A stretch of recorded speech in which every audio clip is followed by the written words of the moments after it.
What are you doing? Wait a minute. What's Why are happening? you logged in? Because it said my Zoom people are waiting. Am I hanging up? Goodbye. What's happening? Stay, just stay.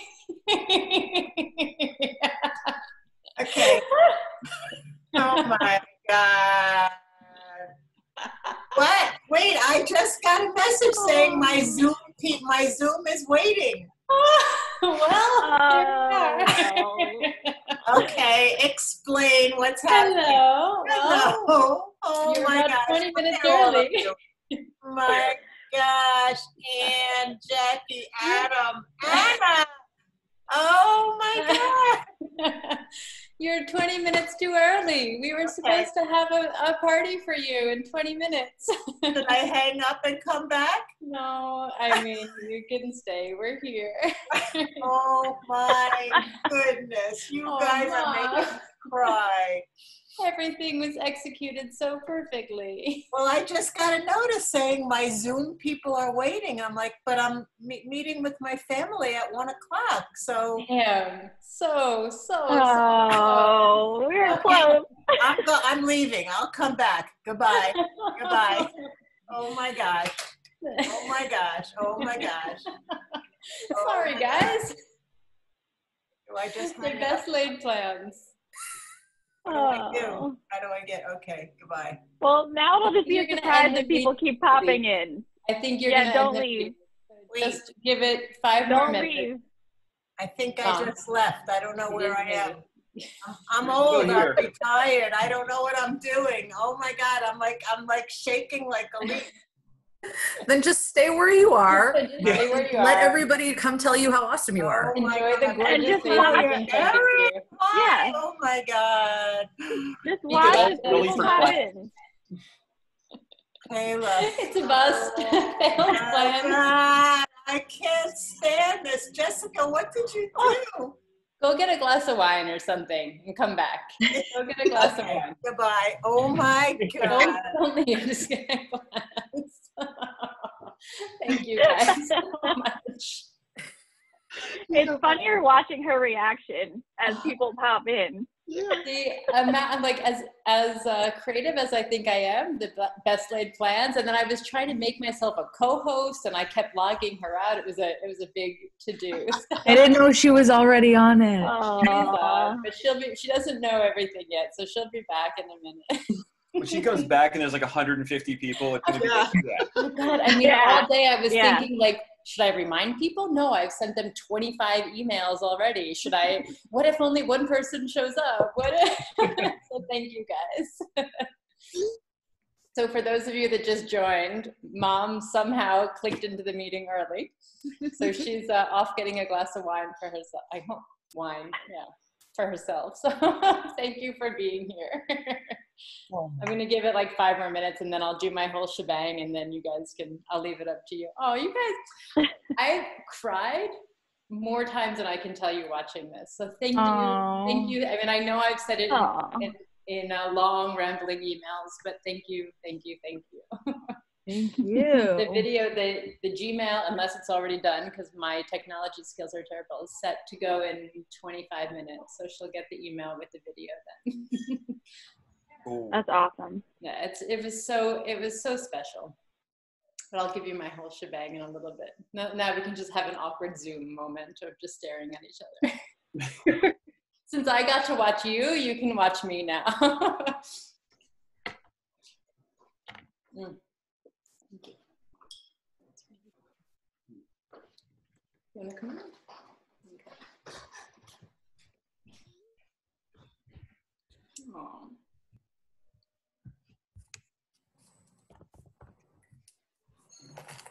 It's socially appropriate. It's 6:30 my time, so don't judge. Gonna say my son anything. has been napping. It's the weekend. The video is done. Socially appropriate. It's noon here. I know. Shit, yes. Cheers to And that. it's Saturday. Yeah. It's Saturday. No one's Cheers. We're all set. Guessing most of us are writers, so we know about drinking in the afternoon. Just helps life.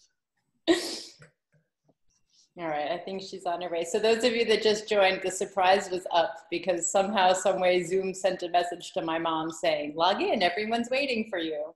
So she's off getting herself a drink and she'll come back to us. I just think it's great that you did it. No, thank you. And thank you guys. Really, you did the hard part. Somebody wrote and said, how come you're not on the video? I'm like, no, I do this so I don't have to be. Let's see where she is. Send her a text to come back. I don't think she knows what's going on.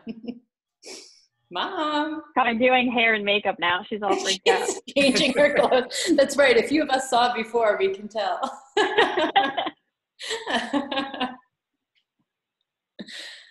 Well, if anyone knows any executives at Zoom, please let them know that's a fail in the system when you're trying to, set something up. Anybody. What? Can't surprise anybody. These days, really. Come on, it's 2020. Ellen, can you hear us? Am I coming back? Yes, come back. Come back.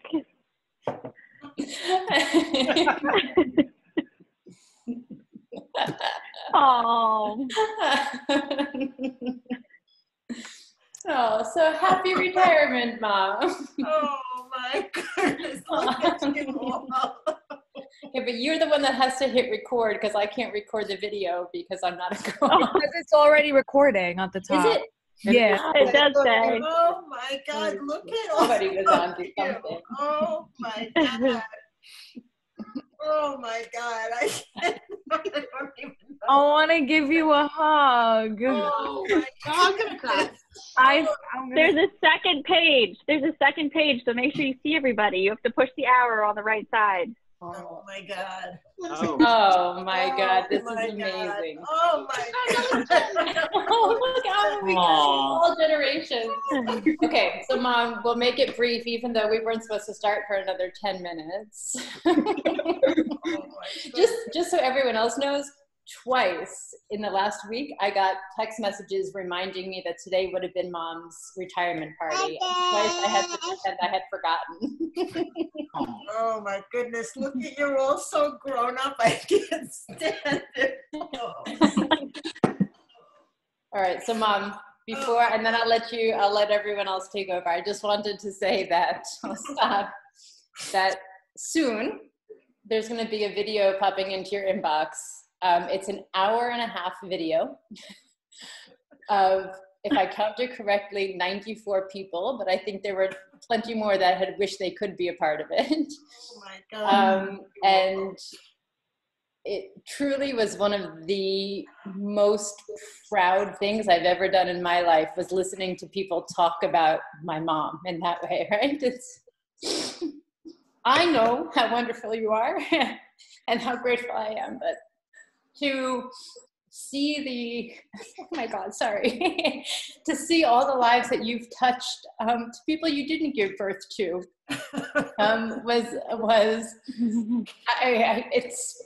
it's the most proud thing I've ever done. So, as I said, it's an 1.5 hours, and I'm going to give you the Cliff's Notes version of the words that have come out most in in the entire video. I know that everybody said that I said fuck on the first fuck is I'm sure of it. Cover the kids' ears. Where are the kids? So the top words were love, great, lucky, friend, wonderful, you changed my life, mentor, funny, awesome, supportive, you inspired me, and top number 1 was because you believed in me. Oh God, I believed in everything. So we'll get together one day, all together. I promise. Backyard with the Jew. Already, I have 12 bottles of champagne chilling that I don't know what I'm going to do with now. Can you take them out of the refrigerator? I don't know. So we're going to have to do it soon. Oh my God, look at you, Party Marty. Oh, cheers to you, Mom. We love you. Cheers, Mom. Cheers. Oh my God. Look at you all. Oh my God. Anne, I'm just going to go across the street. I told everyone to be on by now, so we would enter at 12:45. But obviously, that was. I don't know. I don't know what happened. I got a message, and I thought, okay, Jessica's wanting to talk to me before the whole family thing. Well, we're here. We're here and to celebrate you. I just want to say hello to Anne. Oh my gosh, married Anne. Jackie, we just talked. You kept a good secret. Oh my God. Adam, I know. how are you doing? Annie, what's happening with the book? Good? Are you retiring? Yeah, I'm retiring. Absolutely. Oh my God. Dwayne, I have thought about you every day. How are you? How are you? Erin, my gosh. Erin, you were supposed to be here taking photos today. I know. Oh, Kayla, married lady. Oh my goodness. Look at you. Beautiful. Hadass, I was just talking about you yesterday. I want to connect you with a student of mine who's a former student. Maybe she's here. Leah, I don't know. Oh my God, I'd love to. Leah who's working with a nonprofit Israeli organization. So amazing. I'm going to email you guys. Anna, you're famous. You're doing hospital health care work. How are you? I'm doing well. Safe? Yes, I'm working from home, thankfully, I'm so and glad. just graduated my MBA. Oh, congratulations. Oh my gosh. Ashley Reed, look at you. Famous Ashley. You happy? Are you doing well? Yeah. Can you believe Good. it? Will Finnegan. Oh my gosh. Look at you. I love your hair. How are you? Oh, fantastic, and down 20 pounds in quarantine. So. My gosh, you look wonderful. You look younger instead of older. I really do a lot of bloodbaths to make that happen. Jessica, my Jessica number 2. And look at her mom is here. Nancy, I'm going to keep her in my heart as Jessica number 2, okay? Oh my gosh. Hi, Ellen. Tina just popped up. Oh my. I'm sorry, I'm a few minutes late. No, I was like trials and tribulations of a 5-year-old. Oh my gosh. Sinead, is your wedding still on? I don't know. Okay. October, right? Yeah, October. But we're getting a puppy next month, so either way I can have some joy in my life. So it'll happen when it happens. Not canceled, just postponed. That's what I'm saying about everything. Yeah, That's exactly right. Mm-hmm. Nick Schweers, are you back home? You were out of your apartment for a while, living in a hotel. I'm back, yes. And my roommate and I are healthy. We're good. I'm so glad. So glad. Andrew Cohen, I think you, and Linda's below you. I think you guys win the prize for being the oldest of my kids. Yeah, I'm probably one of the few from when you taught journalism. I know. Believe it or not, I was a journalist. Who could believe that? Oh, Erin, you too. That's right. Oh, my God. Me too. Francesca, you count among the youngest. Francesca's still in school. How are you going? What's happening in September? Do we know? Apparently we're going back, but on August 25th. And we're ending right before Thanksgiving and then taking finals remotely. All right, we won't talk politics. How's that? Lauren, I got your beautiful card. Thank you so much. That's an awesome. I tried to throw you off by sending you a retirement card instead. You did throw I was like, maybe this will confuse her. You totally threw me off. Wait, who just popped up in front of you? Somebody I don't recognize. I think he might be in the wrong. Who, me? Yes, you.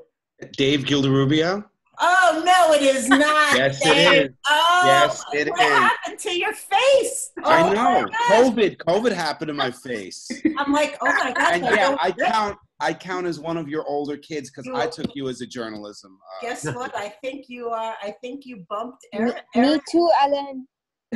Oh my gosh, Rana. Oh my gosh. Oh, I have to see everybody. Dave, You win the prize because I actually had your son.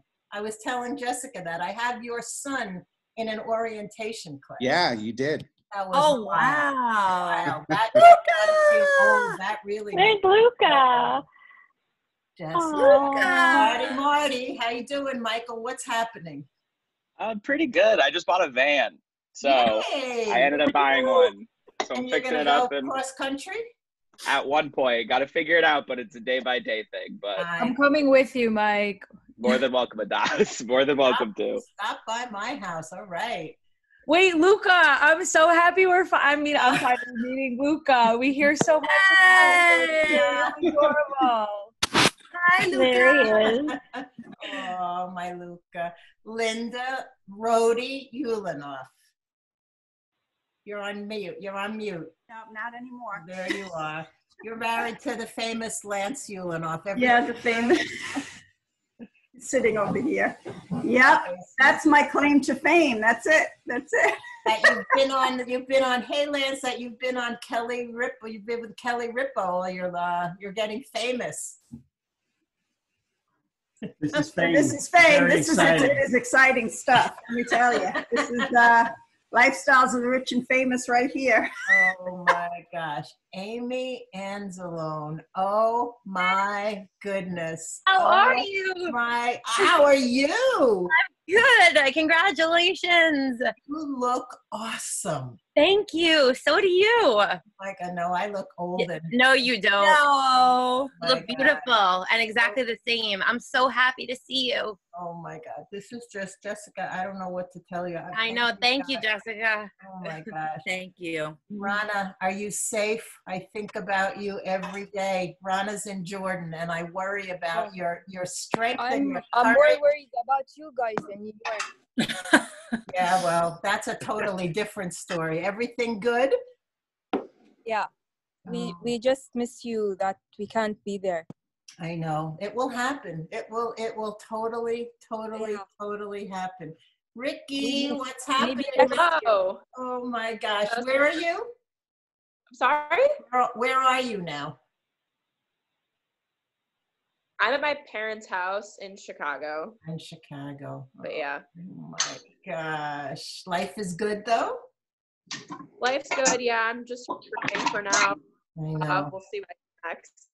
It's an incredibly weird time. Oh my gosh. Look at you all. Wait, I have to change screens now. Oh my gosh. Oh my gosh. We're Adam. Oh my God. Oh my God. Look at all of you. Oh, wait, I'm trying to figure out. It keeps jumping. Don't do this. I'm too old. Sawyer, come here, hon. Dave Robbins. Oh my gosh. Dave Robbins. Just there he is.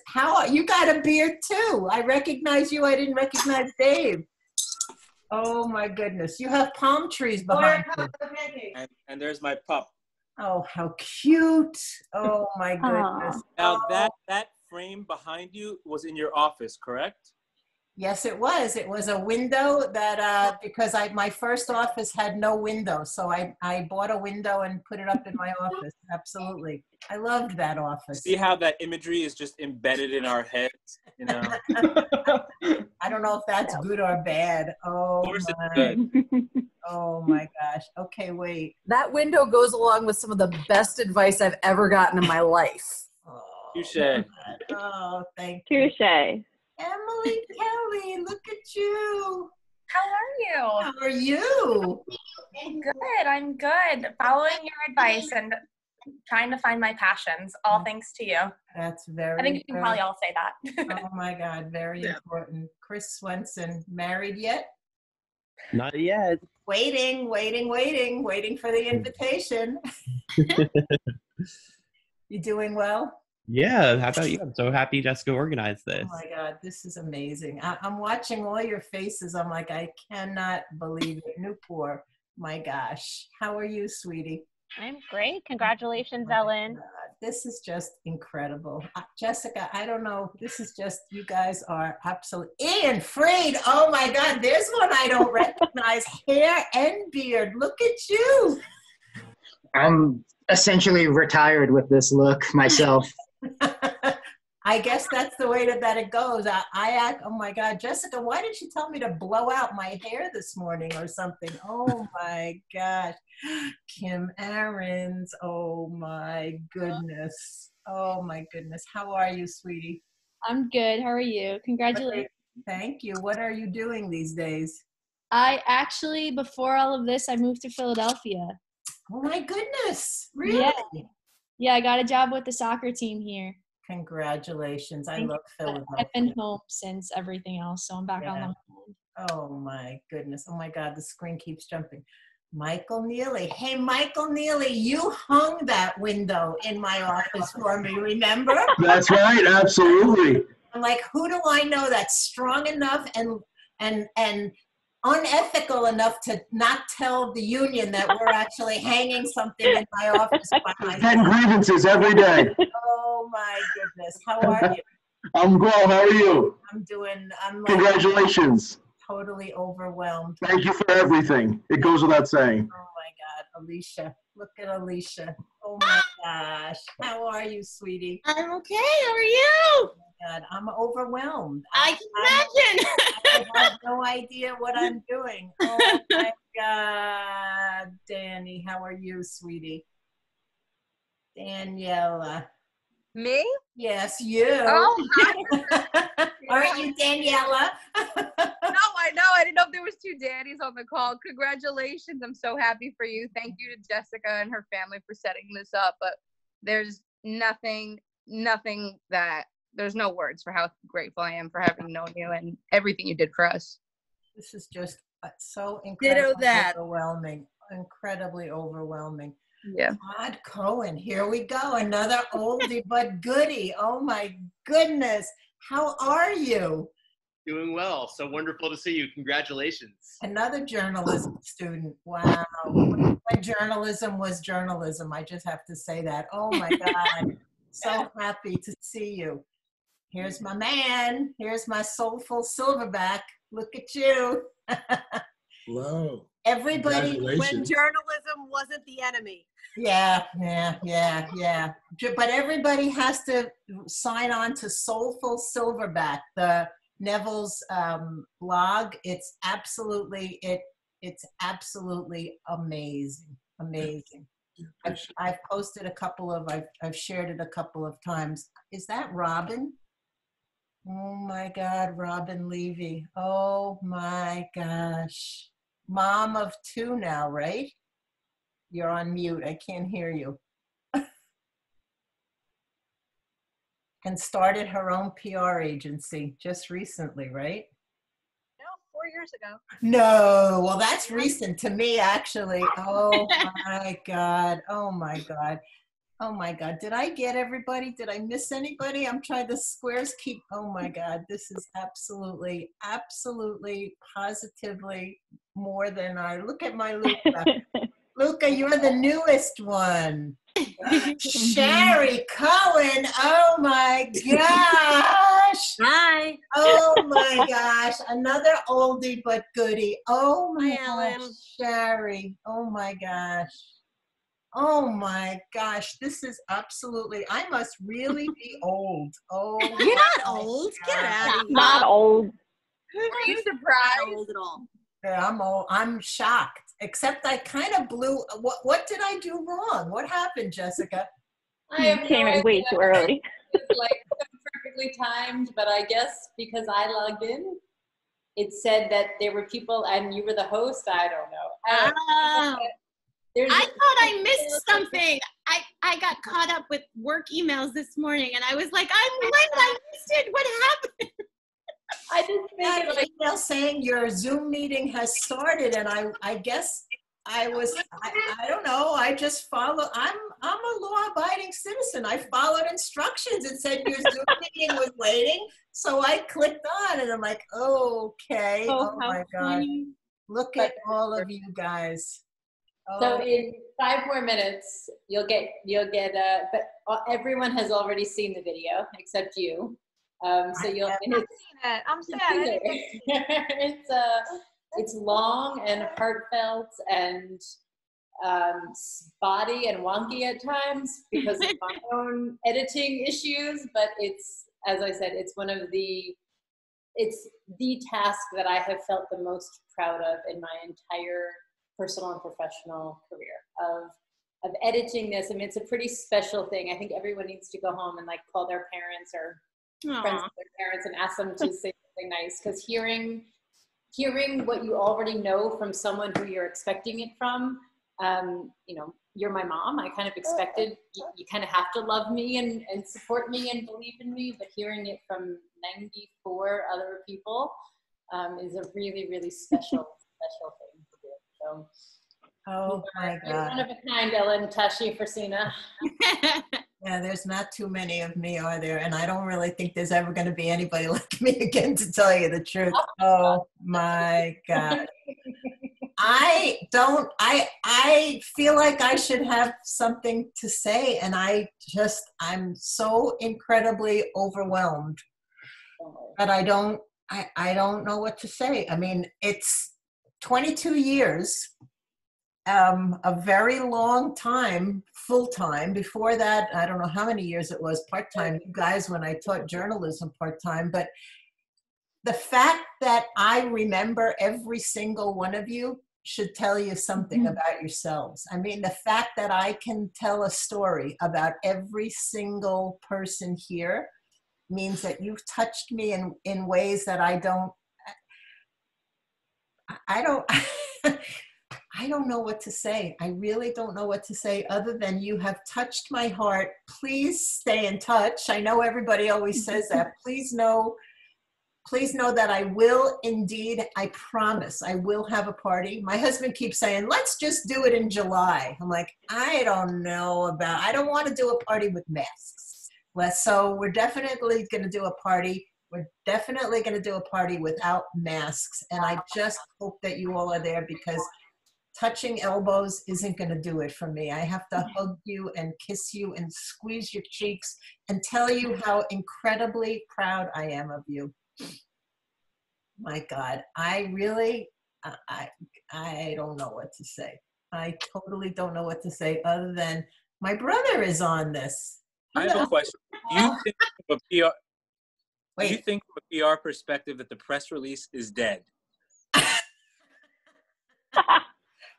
Fuck no.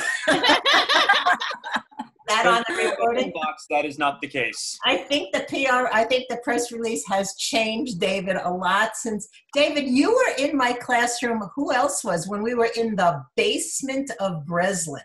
That was like. And you told us that if you think it's riding in the back of a limousine, then this is not the right career for you. But last night I was in the back of a limousine emailing reporters. I don't know. No, you weren't. Were you really? No, you weren't. No, you said that in my first class as well, and that was like 2-3 years ago. She has so many limos. I was in so many limos, and I was like, Frisina told me I wouldn't be in these limos, but here I am. But you weren't drinking a Cosmopolitan, were you? All right, the Cosmopolitan. Right? Oh my gosh. That's the one thing I was thinking about that this morning before signing in. I was like, the one thing that stuck out was the first thing you said was like, if you want to go into public relations, it's not Sex in the City with Cosmos and Martine. With Cosmos sitting in the back, of a limousine. That's so funny that you said that. And that was in 2002. So it's still very true. I guess I use the same notes. Oh my God. But it's good, but it's true. There's no glamour in PR. There's no glamour in PR. Yeah. And Jessica, what did I say to you that threw you for a loop? You just told me the other day about the job that you might have wanted to do. Who are you asking? If you want to, no, Jackie DeBella. If you want to be yeah. You told me if I wanted to be a wedding planner, I should leave the room. That's what you told me. I remember that one. Oh my God. I don't know that this is all positive. Did I say anything positive? I don't know. Yeah, don't let people treat you like garbage. That was a takeaway. Believe in yourself. Danny, oh my gosh. And oh my gosh, new people are coming on. Oh my gosh. Look at my Danny coach. I've literally been recording this. I'm just belling. I can't. Jessica, do you remember when we were on the train going into the city and we sat across from Dan? Yes, of course. Yeah. There's David here. If you want to leave, please give a wave and a kiss and go. You don't have to stay, but Mom will of course talk to you if you're here. but there's a lot of people that love you and want to give you Professor Frisina, I'm so sorry to like drop in and interrupt. I don't know what's going on, but first of all, you look amazing. Second of all, when you're graduated, you don't call me Professor Frisina. That's the other thing I've said, remember? Okay, what do I call you? It never works. What does she call me, guys? Yeah, I think she'll be Professor Frisina to me until forever. Yeah. Forever. I honestly just ended up dropping the professor. I just call her Frisina. Yeah, right. Exactly. I like that. Yep. I like that. Frisina, you did not gain the quarantine 15. You look amazing. You look better than ever. I mean, if I could, I would be in New York, but right now is not the best time. But you're going to come. I'm going to expect you to come. Absolutely. Oh, 100%. And we will throw another party and Jesse will fly to the States. Yes, please, for that party. Will you for sure, Jess? Will you promise me to do that? You have to promise, what is it? Yaya? You have to promise Yaya. Oh, God. Oh, my God. Danielle DeLillo. Hi, How are you, sweetheart? Are you doing well? Your photos are absolutely gorgeous. Oh, thank you so much. How you doing? Fabulous. You good? I'm just overwhelmed. I'm like trying to figure out what I should be saying and doing that I'm not just saying. Be in the moment. Doing. Oh my God. Doing everything right. You're so cute. I can't take it. This is absolutely amazing. Absolutely amazing to me. Oh my gosh. I totally don't know what to say. Jessica, you put this together so beautifully. Yeah. Made me realize what a girl freak I really am. So thank you. In the middle of everything you're going through, Jessica, I mean, you're just amazing. That she's moving, she's selling. Where's she moving to? She's unfortunately not New York. It's just 7 minutes from where we are now, just to a bigger apartment. You say Switzerland? I can't remember what country you said. Switzerland, right? Okay. Yeah. Zurich, Switzerland. Okay. We're having like a major hurricane-like weather today, so glad you're not having your party here, Mom. Oh. Switzerland, wow. The only country in the world that doesn't allow me to move there. So I don't know why you chose that one, but wait, really? Why? What are the regulations for in Switzerland? Switzerland says that you can only stay 90 days and then you have to leave for 30 You need to bring a certain amount of money if you want to live, right? Don't you have to? I need to have so you guys, tip bucket, $2.5 million. We'll start a GoFundMe. Yeah, GoFundMe. We'll start a GoFundMe. We can arrange that. You live with your parents. Seriously? Hey, never mind. Yeah, I know. Look at what is it like? I'm just curious. This is not about Ellen, but what is it like living in Switzerland? Is it like somebody once described it to me when we first moved, and it was spot on, like living in a snow globe. It's this little bubble of a world. I swear to, everything is so impeccably perfect, like Disney World. It's got it. It's insane, and it's wonderful, and it's safe, and it's boring as hell, but obviously we're okay with that these days. So the children I don't want would be going to boarding school in Switzerland. So if you have any listen, if the children you don't want are anything like the video you made, they can live with me for the rest. You got it. They just have to perform musical numbers. That's all I ask. Absolutely. There was, just a spoiler alert, there was a musical number in my segment. I think actually, sorry to say to everyone, but Will's transition into his was kind of my favorite part of the video. Oh my gosh, I can't wait to see it. Bye, Anne. I know you have to go. It's okay. Good to your video is there, Mom. So if you do want to log out and watch your video, it's there. I never want to log out. I just want to stay all afternoon. Oh my gosh. Just give me a clue, Jessica. Am I not meeting with my family at 1 o'clock? No. Thursday is not coming. Got fooled, Ellie. We love you, but no, sorry. And when you told me, so Mom canceled her Zoom subscription like 3 days ago, and I was like, holy shit, are you serious?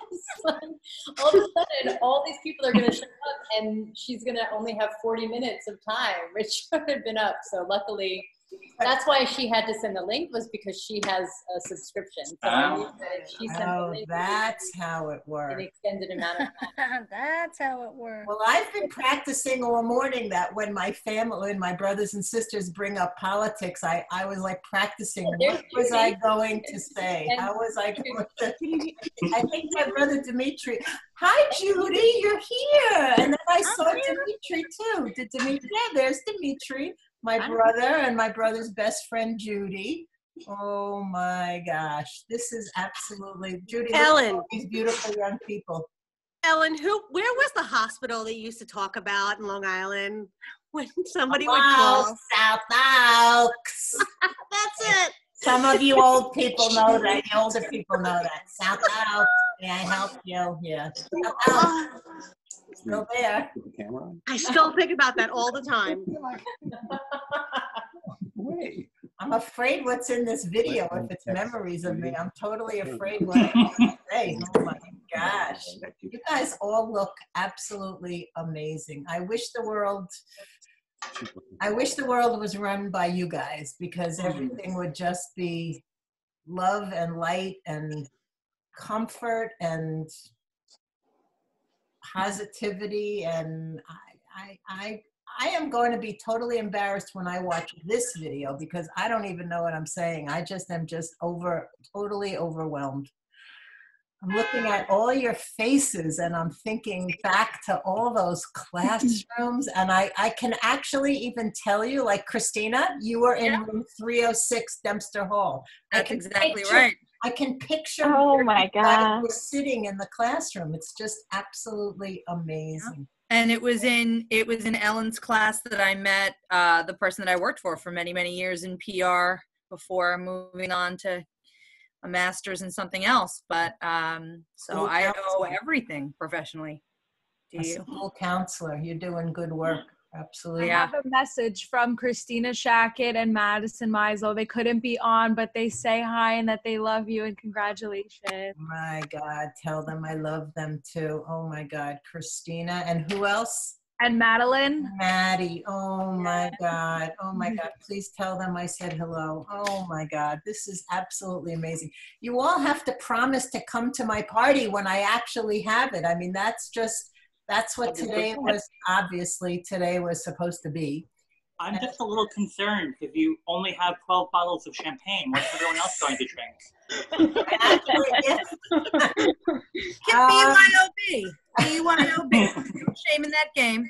I promise I'll have plenty, Will.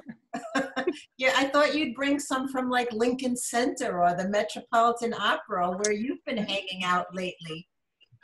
Yeah, that's fantastic, by the way. Next, when we have events again, you should come to something with me, because we do like 50 a year, including our Wine Down Wednesdays, which is just 2 hours of unlimited rosé 3 times during the summer. And I'm pretty sure they invented those because they knew they had me and they had too much rosé. Pretty sure that's what happened. You're a rosé guy, huh? I like that about you. I am in the summer. Oh my. Today's National Rosé Day. Perfect timing. No, it's not. Really? Yes. Awesome. Yeah. Awesome. It's always time for a White Claw. That's all I have. Oh my God, look at all of you. Oh my God. This is, I'm like stumbling over my words. Absolutely stumbling. Don't even know, don't know what to say. Ellen, your first graduating class at Hofstra was what year? The kids you put out? The first PR class graduated in 2003. May Right, that was the year after 2003. That was the first PR class. But I started teaching at Hofstra, adjuncting when I was pregnant with Jessica. So like in 1983 is when I first started adjuncting at night, teaching, believe it or not, in the basement of Memorial Hall. teaching copy editing, like cutting and pasting galleys. You guys have no idea what that means. Actually, I do have an idea what that's like. Yeah, yeah, Dave, you do, absolutely. Mhm. So that was my first, Dave, you're still in journalism. That was my first, and then for on and off, I taught journalism through the years on and off, and then started teaching full-time in September 98, teaching journalism. And then Bob Green, who remembers Bob Green?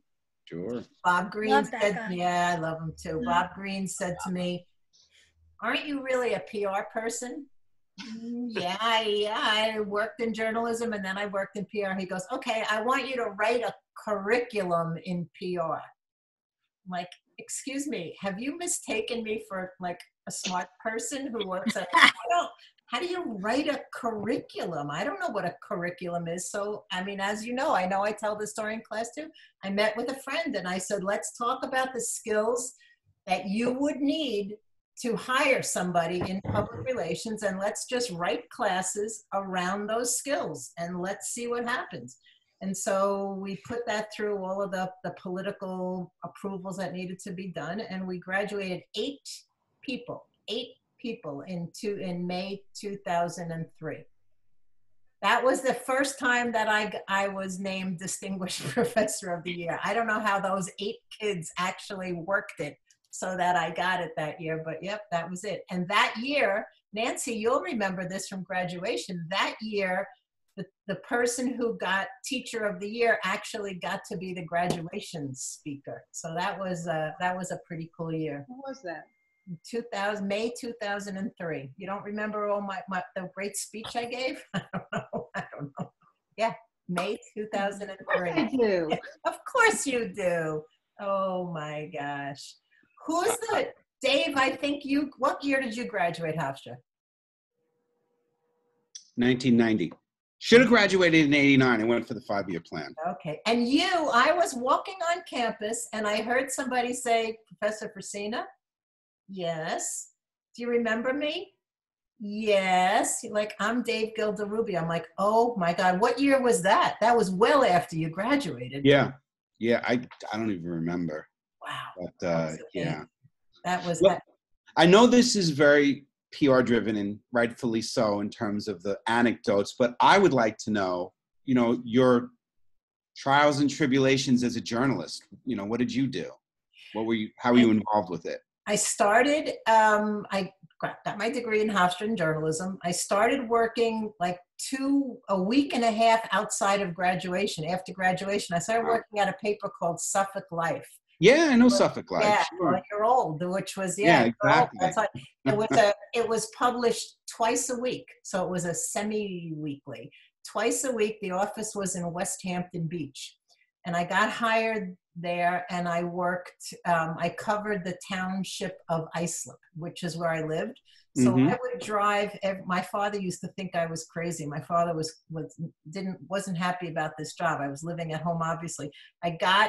I would leave my house in East Islip, that's where Erin lives now, and drive to West Hampton Beach. So it was probably about 35 or 40 miles. Sure. And I would pick up my assignments, and then I would drive back to the town of Islip to cover my assignments. I covered the town of Islip, so town board meetings and blah, blah, blah. Do my reporting, drive back to West Hampton Beach to file my stories. Meanwhile, filing my stories meant typing on a manual typewriter, not even an electric typewriter. This is 1977. Wow, am I old? And then file my stories and then go back home. So I was doing probably close to 250, 300 miles a day. You want to know what my salary was? $5,800 a year.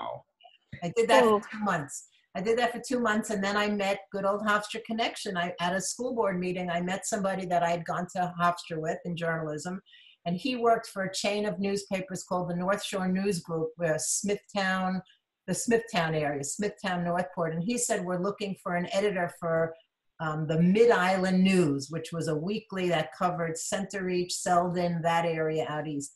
And I applied for that job and I got it, and I got a raise to $7,000 a year. And I did that. I really liked that. I did a lot of feature writing there, which I really liked better. And then I got tired of making $7,000 a year. You journalists know, working 900,000 hours and, you know, covering a meeting at 8 in the morning and a school board meeting 8 at night. And on election day, you know this, going to Republican headquarters and going to Democrat headquarters and blah, blah, blah, blah, blah. And somebody said to me, why don't you go into PR? And I said, what's that? Never even knew it was a profession. Anyway, that's when I started Shari at South Oaks Hospital, 1980. So I worked in journalism for 3.5 years, and then PR for 16, and then Hofstra for 22. Wow. That's an incredible career. That's a really long career story. Wow. Ellen, where are you going to next? What's your next stop? Switzerland? Yeah. I raise that money for you. Somebody said to me, you're not retired, you're rewired. I'm like, I like that term. And I have a thing, you can't see it because it's in front of me, not behind me. And it says, I'm not retired, I'm just getting started. So what I've been doing, you know, Hofstra had a little bit of a buyout for me. So I worked one semester, had office semester, worked at on and off, as some of you know. And so on my off semesters, I became a volunteer grandma in a 2nd grade classroom in Bayshore. Oh, that's so cute. Which gave me the love that I was missing from my big kids. You know, I got it from my little kids. I walk into the room and they go, Grandma, they rush me. So if you ever hear that I broke a hip, it's because 27-year-olds rushed me and like practically almost knocked me over. That was really, really, that's what I intended to. That was going to be my slide into retirement, to do that several times a week. You say fuck on the first day of class there too? No. I think I would have gotten fired from foster grandparents if I did that. But yeah. Oh, but I did read them yesterday. I think we need to say that again. I think in your retirement we need to set up like maybe weekly lunches at the lake house. So I'll email you after this about that schedule. I got it. Yeah, 94 people for lunch at the lake house in Bayshore. I love it. I absolutely love it.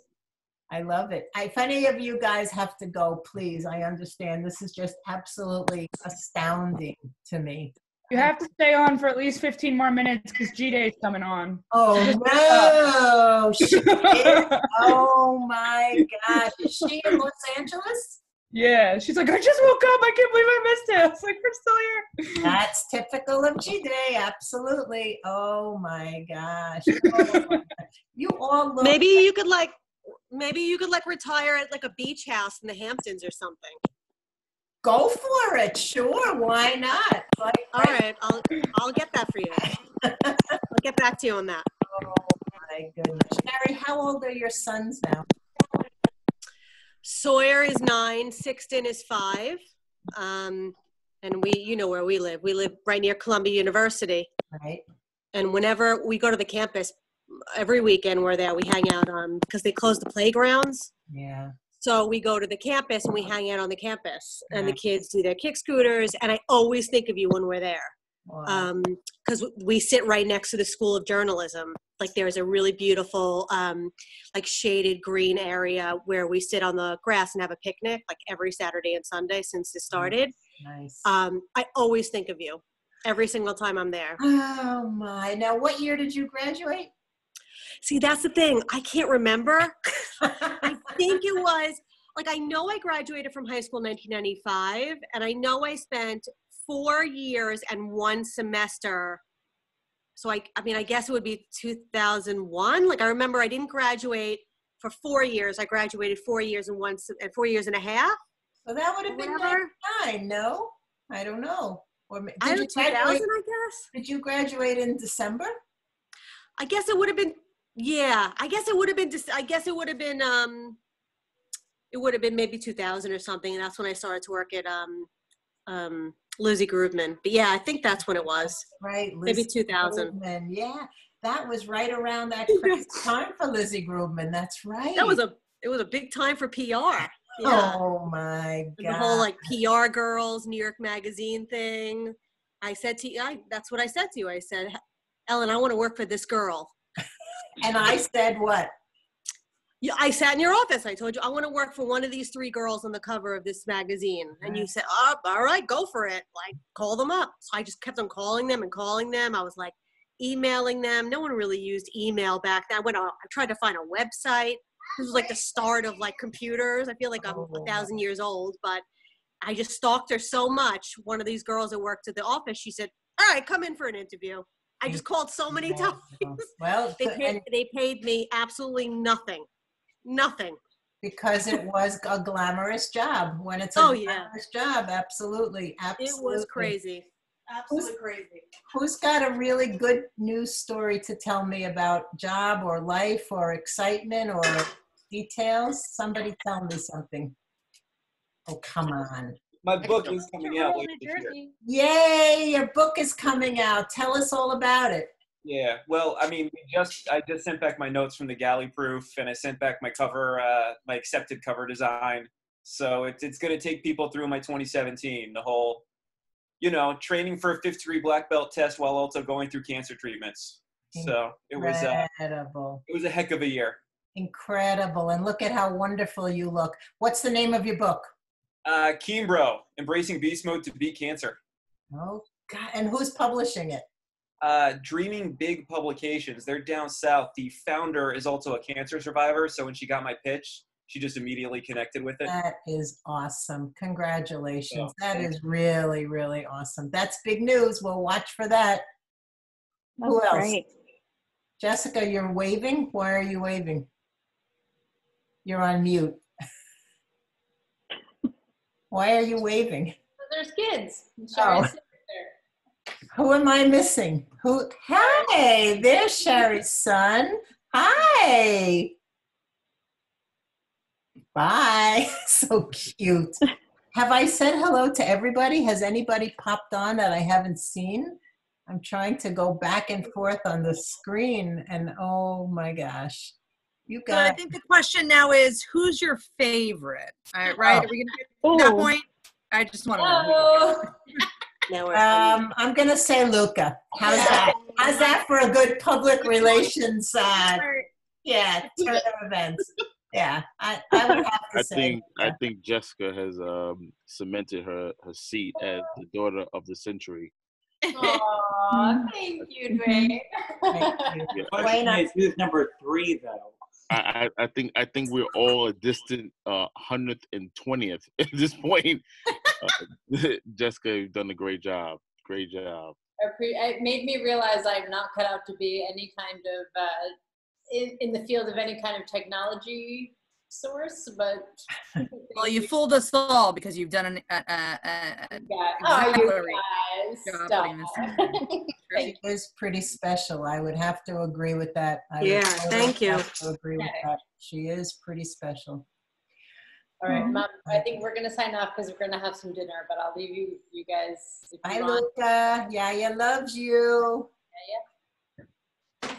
Bye. Thank you so much. Bye. Bye, Jessica. Bye, Jessica. Great job. Great job. Thanks, Jess. Bye. Thanks so much. Mario Kart and Finding Glass. Oh, look at that. What do you have? Who is that? Mario? Mario Kart. Very cool. I know Mario. He has brothers, doesn't he? Yeah. Yeah. Say goodbye. Oh, Bye. Bye, sweetie. Bye, sweetie. Oh, how cute. Andrew, what year did you graduate? Andrew Cohen. December 2002. Okay, 2002. So, and Dwayne, when did you graduate? You graduated in December as well. December 01. 01, okay. I remember your graduation was such a storm that the roads were flooded and I couldn't get to graduation. That's what I remember about that one. It was the first graduation of the incoming law president. I guess his name now. He is now the Hofstra president. Rabinowitz, yeah, Rabinowitz, yeah. Had a broken arm. Just had to shake his hand like this. And I'm sure he remembers that for sure.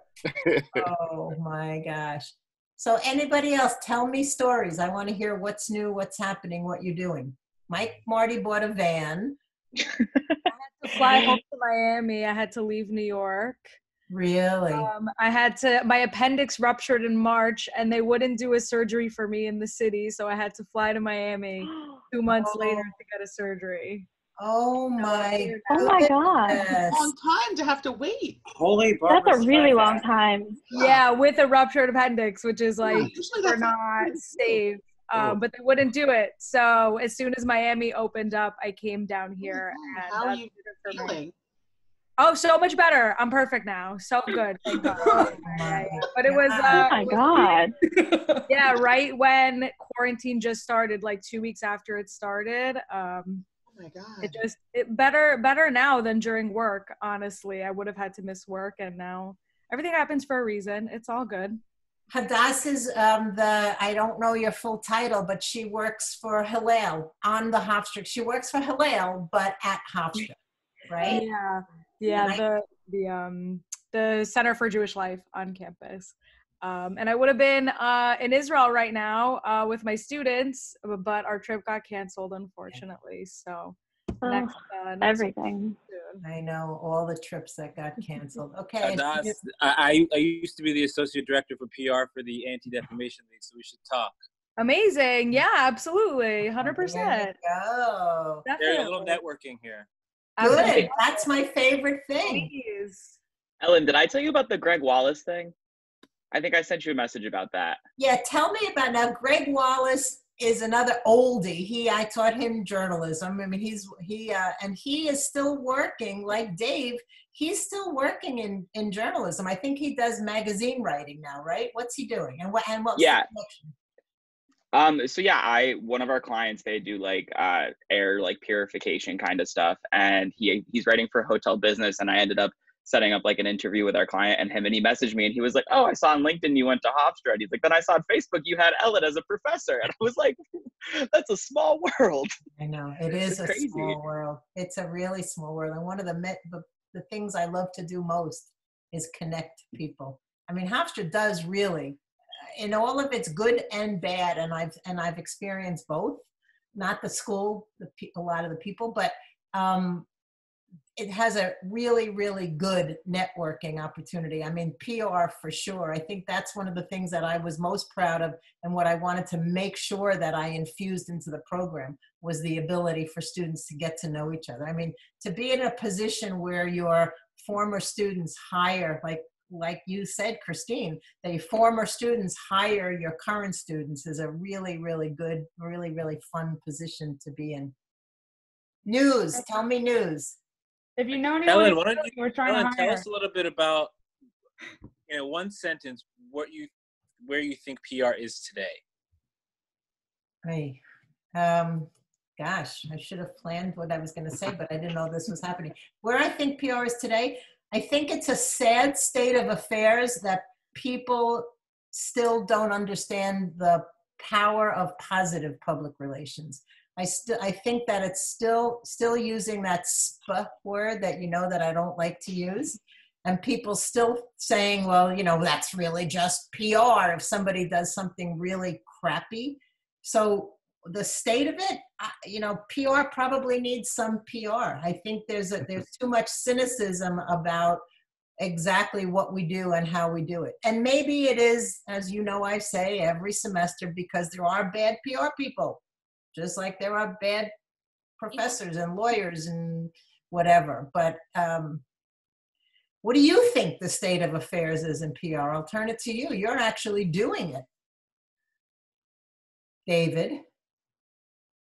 Sorry, I had mute complications.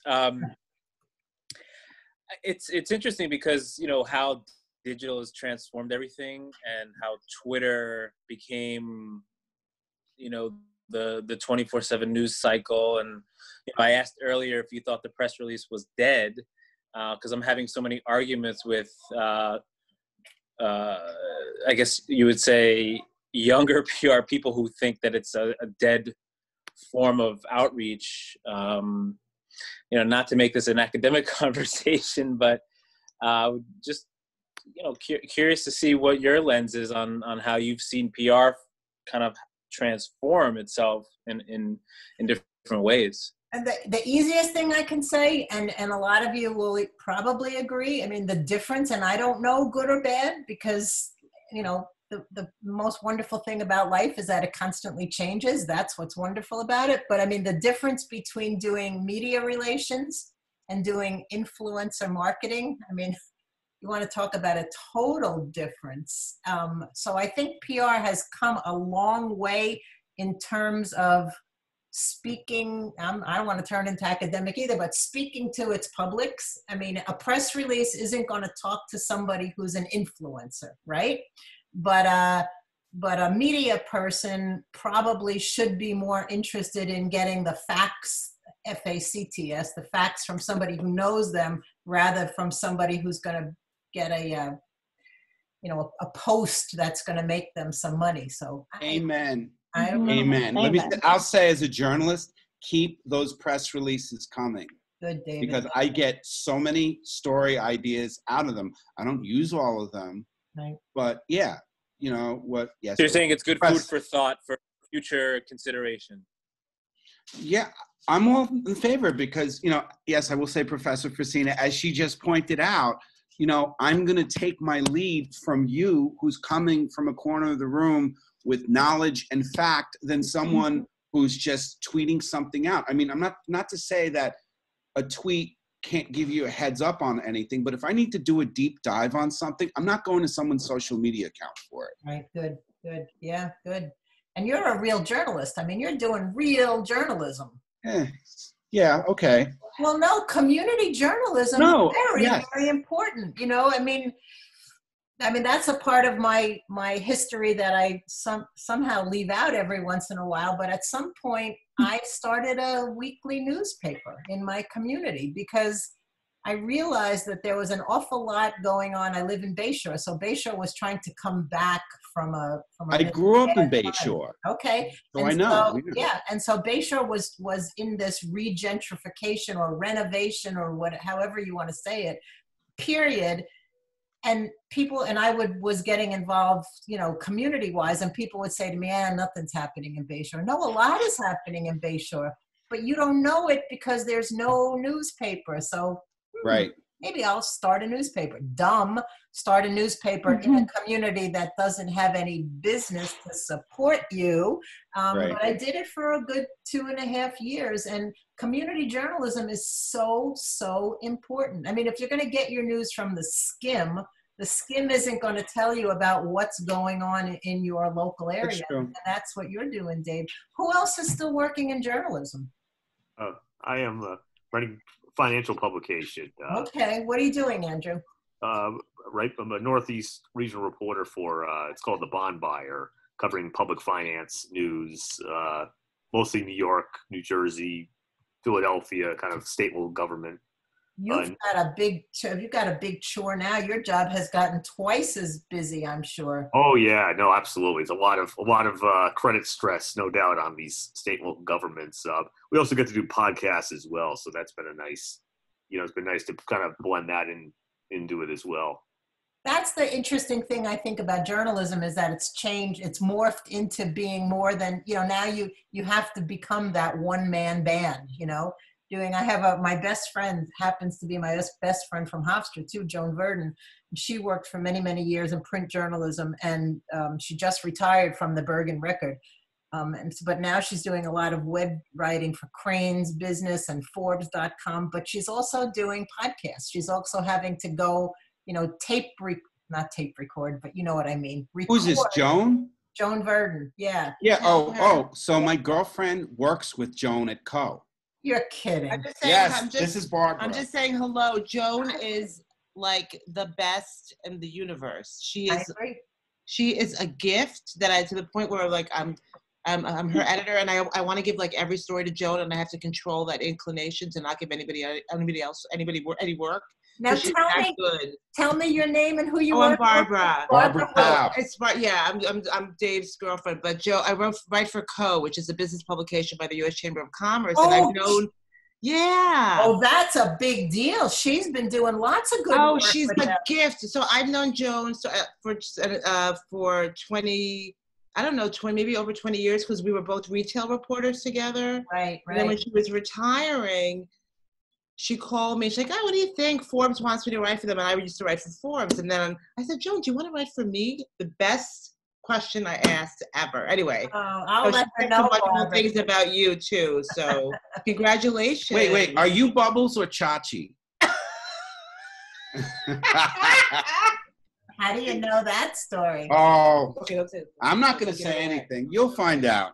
You'll Oh find my out. goodness, yeah. Bubbles and Chachi. Joan and I, 100 years ago, went to one of those glamour shot things where they like do up your hair and makeup, and and so she said she bought the entire package of photos, and she said, "I'm giving it to you because if I die first, this is the photo you're going to put on my obituary." And it was like, and we're all going like, "Oh my God!" It was one of the funniest.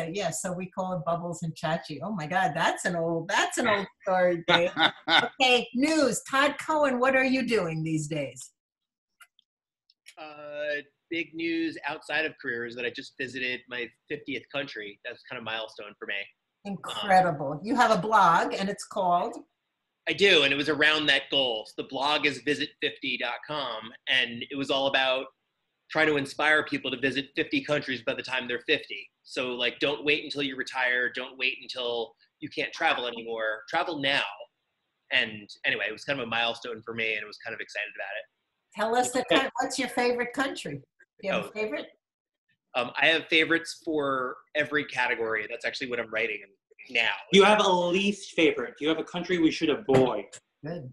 I think every one of the 54 countries I've been to has some reason you should go, even ones that I didn't like.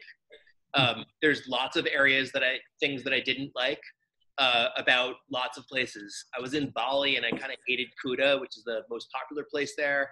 I kind of hated a lot of things about mainland China, but I would still recommend going to it.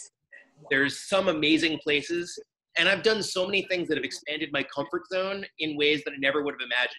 I never would have thought I'd go scuba diving with sharks without a cage. I never even knew that volcano boarding was a thing, but I've done it in the only place in the world you can do it. I never thought I'd be surrounded by wildlife and monkeys and want to just photograph all of it and share it and see baby elephants in the wild. I never thought I'd go swimming with a whale shark. Wow. But yeah, experiences like that. When I left Hofstra, I didn't even have a passport. My first job out of college was working for a .com that doesn't exist, but it was writing athlete profiles for the Paralympic Games in Australia, and it came with a trip, and that was the first time I got to go explore, and I got to interview people and use my journalism degree, the only job that directly applied, but I got to really get to know so many different aspects, and it expanded my curiosity and my comfort zone and kind of caught the travel bug. Wow. So you've been to 54 countries? So far. You must be dying with this travel ban now, right? It's all good. Now I'm focusing a little bit more on sharing it and gearing up for the next. There's lots of exciting things to do here. Okay, I miss more like actually people things, hugging family and everything that you mentioned before.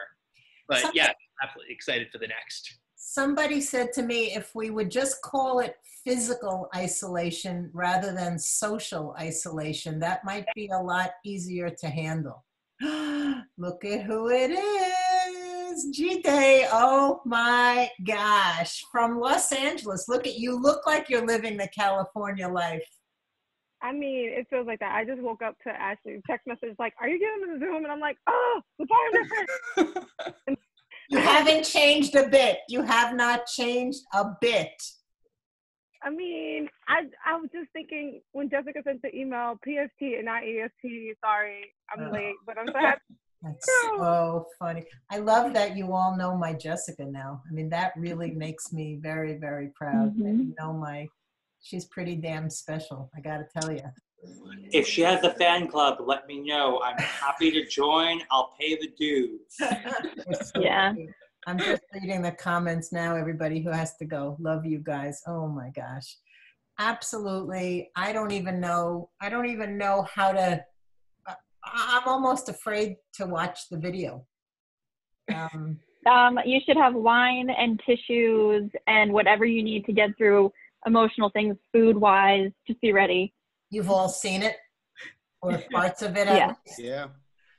Ay. Oh, how I wish you all were here today. You know, I have to tell you, because many of you've heard my stories about my husband. So I have to tell you, my husband, who we're married 1978, so 42 years, which is like, I was 23 when I got married. So if you think that I've been married almost twice as long as I was single, and that includes being a baby in my mother's arms, that's absolutely astounding to me.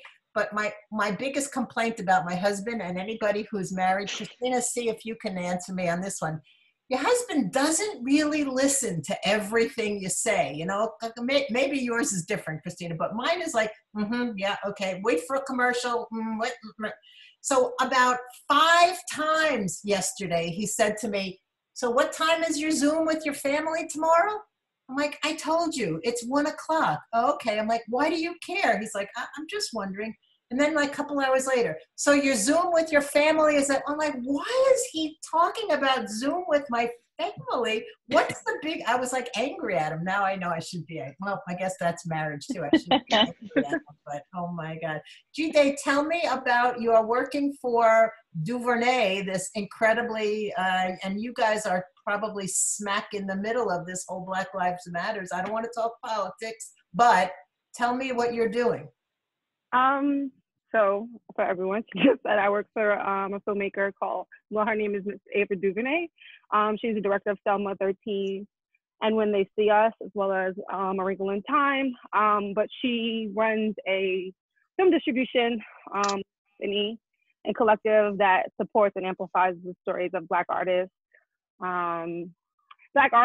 people of color, and women. Yeah. And so now that we're in the midst of, you know, the stuff that is happening, Ava is really in the forefront. She is an activist, but like a filmmaker at the same time. And one thing that's really major is that Ava has just been nominated onto the film board, which is really huge. That means that all decisions that come through the Film Academy will have to go through her and her constituents. Wow. So they launched a new initiative through the film board, which is really big, which means basically they'll have 10 films in the what is it?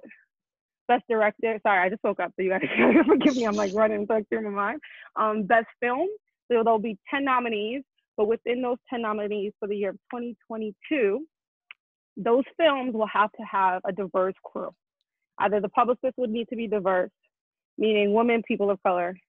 The grip, anybody behind the scenes needs to be some parity. Wow. So that's a really, really exciting thing. That is the film board. We also this week, this is all this week. So my life as a publicist has been crazy. There's 2 of us. I actually am on the marketing and publicity team. Okay. One of the only few hybrids on the team, actually, which I work between 2 departments. We also announced LEAP, an initiative that basically is a fund to support artists of all kinds, dancers, theater, music, whatever have you, to help, you know, shed light on who the police officers are that are murdering Black people. Yeah. And so it will be a short turnaround projects, and we will be just supporting any artist who wants to create anything to kind of bring the names of the police officers and where these police officers are. I'm so proud of you because you win the award, no kidding, and let's see who else can. You win the award for shedding the most tears in my office. That's you. You win that. And believe me, a lot of tears in my office and a lot of like, I don't want to do this and I don't think I can do it. And I hate this professor and I don't know what, but you win that award. And so look at where you are, my friend. Congratulations. I'm so proud of you. There's a ton of things. I think for me, I'm very big on doing what I love to do. And so I'm very grateful to be able to work with Ava. Some of the work that she does is really near and dear to my heart, obviously, as a woman of color. both a woman and of color, because she uplifts both groups beautifully. We have different films. So outside of her projects, we also promote other films. We have a distribution company. So my work is always going. I work 9 to 7, which is insanity. That's not a regular 9 to 5 hours, but I'm in LA. And she's in LA, which is pretty damn amazing. So anybody who wants to connect with the film industry, now you go. I mean, really. Kayla, tell me about married life and tell me about your new hockey team and what's happening with hockey these days. Yeah, the hockey and sports world in general has been very interesting to work in lately. For those of you, I work for the New Jersey Devils. I'm in marketing for them, but I'm more so in charge of like any communications and promotions that we have go out to the public.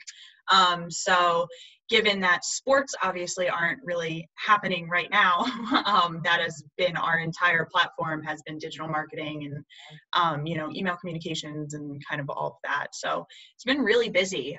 Very fortunate, to still be working during this time and everything, but I'm on for 9-10 hours a day, just organizing everything. Luckily, we have the draft lottery, so we find out what place we'll get in the draft on the 26th. So that's been taking up a lot of my time, but it's good. My husband and I, he also works for the team. He is one of our equipment managers, so he is not in right now. Luckily, still has a job, still getting paid, but he has been very crafty with his time. He built an entire table and chairs and outdoor area for my parents and everything. Nice, So, nice. Yeah, I can send photos if anybody wants one. Now you guys who are the young graduates, I'm trying to look, definitely Hadass, I'm trying to think who else. Twice Kayla was supposed to come and talk, and Mike, Kayla was supposed to come and talk to that PR disciplines class, that senior seminar. And twice it was snow days. I always got snowed out. Always got gypped by a snowstorm. Could never make it. I was very sad about that. But yeah, it's good. Married life is great. We're moving in with my parents to save some money. So that's also been another thing. If anybody is moving during this time, realtors showing your house to random people during a pandemic is not ideal, but making it work, having fun, Good. How do I get in contact with you on the hockey side of things? Just because I write for Long Island Weekly, so I cover sports. And YC, this goes to you too. I cover a lot of film, television, arts, and entertainment. So how do I get a hold of you guys? Put your address in the chat. Yejide and Kayla, put your address in the chat for Dave. He interviewed me. I did. I owe you a story. Good. I owe you a story. 13th grade. That's right, my book. That's right. Dave interviewed me because I guess I must have seen on Facebook that you were doing a story about Forest Hills Tennis Stadium was coming back. Oh yeah, I remember that. And I wrote, I'm going to show how old I am. In 1967, maybe. Yeah, it was before Woodstock. So 67, 68. I was 12, 13 years old, whatever. I won tickets from a radio station to see the Monkees. Do you guys know who the Monkees are? Davy Jones and the Monkees. Of course. I won 2 tickets to see the Monkees at Forest Hills Tennis Stadium, which now I guess is called Arthur Ashe, right? Is it the same, Dave? I'm not so sure. No, Arthur Ashe is over in Flushing Meadow. Oh, okay. So this is still Forest Hills Tennis Stadium. Right. And so the tickets were, I learned through the years, I didn't know what it was. They were field seats. So we were sitting, my sister and I, we were sitting in wooden chairs on the grass or whatever, the sod, whatever the heck it was. And the opening act for the Monkees was Jimi Hendrix. You know who Jimi Hendrix is? And you know who the Monkees are. For years, no kidding, for years I told that story because back in, I think I always knew I wanted to be a reporter. So I always had a little piece of paper and I wrote down the set list and I was like 12 or 13 years old. And for years, I told people Jimi Hendrix opened for the Monkees and everybody said, absolutely not. Years and years and years later, there was, I don't know how it came out. Talk about a tough act to follow. You can Google it and you can see him. And it was a totally, by Nick, it was a totally weird combination. And actually, Jimmy was booed off the stage, and I probably was one of them because we were yelling, "We want Davy! We want Davy!" And he flipped us the bird and smashed his guitar.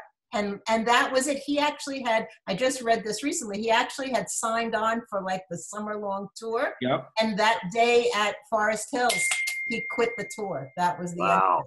And I was there. Yeah, and I was there. And so, Dave, you interviewed me on that story. And I got to include that anecdote in my story because it's a really, I would say, a very huge part of that venue's history. Really? Oh, totally. Absolutely. Yeah. Well, and I'd heard about that. And you were the first person I ever met who was actually there. Still alive. Yeah. Still alive. Nobody, I'm not kidding. For years, everybody told me, "You got it. You're wrong. You're absolutely," like, "No, I know I'm right." And yep, I was vindicated years later. News. Tell me news. Robin, tell me about your OWL PR. Jump off right now. You got me mid-bite. Sorry. It's kind of taking a back seat right now. I live in New Jersey, where the laws with daycare are stricter than any other state in the country. Okay. Daycare is like a mini prison right now. I'm not even being that's realistic. It's not even me being dramatic. I can't send my kids back there. Yeah. So Luke is going to be homeschooled for preschool, and then I will be doing my work when I can squeeze in some time for it. Okay. I was fortunate I didn't lose all of my clients through COVID. I've been working with health and wellness clients, small businesses, not doing so much PR, more content marketing and email marketing, which I've come to like better. So that works to my advantage, and they've been great and they're very flexible. But for now, that's kind of just taking a back seat because I can't send my children back to what's waiting for them at kindercare. Pause, right? Yeah. Pause, not cancel. Not completely paused, just slowed down. Yeah, okay. It's interesting to me how through this whole issue, like Andrew, you're saying your work has increased, finance. Dave, I'm sure your job hasn't changed at all. You're still doing. Christina, do you expect to go back to school in September? You're a guidance counselor at Jericho High School. Which high school? I'm in Plainview, Old Bethpage. Okay. I think it remains to be seen. I think there's going to be 78 different contingency plans that they're coming up with as we speak. We work summer days. We'll do that virtually from home. And so I think it's going to be one of those game time decisions. Right now they're saying at end of July, they'll call it. I think they'll call something, and then August and the beginning of September, it remains to be seen. So I think it's going to have to be, I think everyone's going to have to be extraordinarily flexible. Those of us who work in education, thankfully, and might have a family, will have the luxury of being flexible, right? I mean, I can be at home working with my child. I feel for those who don't have, that luxury of having that sort of similar time structure, school and work. So I don't know. We're going to see. It's really difficult to figure out. I mean, you have to be flexible, and that's the hardest part, especially now. How old is your daughter? She turned 6 on Memorial Day, so she's going into first grade. She graduated kindergarten yesterday. Drive-by, and so she starts first grade. You know who talks to me about you all the time? Rob Bersani. Oh, Rob my Bersani goodness. is a friend of a friend who is a construction guy, and he's done an awful lot of work in our house, and I recommended him to Christina, and he always, every time I see him, he always asks how you are. Yeah, he's a lovely guy. Thank you for that, by the way. He's connecting people professionally for house jobs. Like, you do it all, Ellen. Well, what don't you do? I just love to connect people. Mr. Cumberbatch, tell me about, I'm seeing on Facebook, you are the most enterprising person I know. What have you got now going on? Neon, right? Is that what it's called? Neon? Well, they asked me to do some promotion for them. I worked at a contract with them about 3 years ago. Okay. And we got some young people to work with their program. So now we're just pushing that out. You know, in New York City, you know, they canceled Summer Youth. So, you know, there's really nothing for them to do this summer. So the streets of New York are going to be very hot. So, so this is a way, you know, I think they're going to try to do 1,200 people between Tell ages. us exactly what it is. Go to the beginning. It's a basketball camp still, or? No, Neon expanded a little bit to doing. Well, there's no sports right now in New York. Everything is, you know, COVID. But they're doing art stuff. They're doing feel good stories. They're doing perspective stuff. They're doing some mental health stuff. It's really kind of a catch-all for that age group right now. But it's all virtual.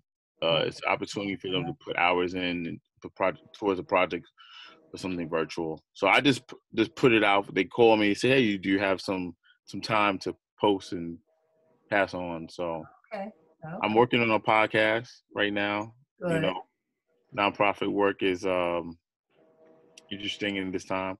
So My we're working. Luca just came back. Sorry. When I see Luca, everything stops. Sorry. Look at Hi, Luca. Hi, Luca. Okay, I'm sorry. You're working on a podcast. Yes. Working on a podcast. I think last time I came to your class, I just, you know, that was the infant stages. So we're working on that now a little bit more. Wonderful. That young lady was awesome, by the way, from your class. Remind me again. Sabrina? Who did you connect with? Sabrina? Sabrina. Yeah. Who's Sabrina? I can't remember her last name right now, but I'll tell you later. Yeah. Oh my gosh, why don't I remember? Maybe that's not her name. Sabrina. Yeah, but everything else is going good. You know, also, you know, I'm working with the Men Teach program, so you know, they're still you know, we're working forward, but obviously CUNY is having some problems. You were teaching for a while. I was adjuncting up there for a while. Now I'm running the NYC Men Teach program there. Good. So but you know, just like was said previously, you know, we don't know if school's going back in September. We're probably gonna stay virtual. I haven't seen my office since March 11th. I know. And I know. I had to close down. So like all my programs, my schools had to close down. I want, if I could circle back real quick to the question that was asked earlier about the press release being dead. So I've been trying to write a press release for my schools probably for the last 5 days. And it has been the first time I've been at a loss for words. Really? So during COVID, when the quarantine first started, easy. Kind of just put it out. Hey, these are what we can't do. And then I would probably say less than 12 hours after that press release went out, it was no good because the world stopped literally. I know. At that time. There's a whole bunch of Facebook pages too, and you probably know this, of like journalists, you know, razzing on PR people for sending them stuff that's so totally irrelevant in today's world. So tone deaf to what's going on. You know? Tone deaf, yeah. We had one that started with, "Hope you have great weekend plans." Right. Exactly. Yeah.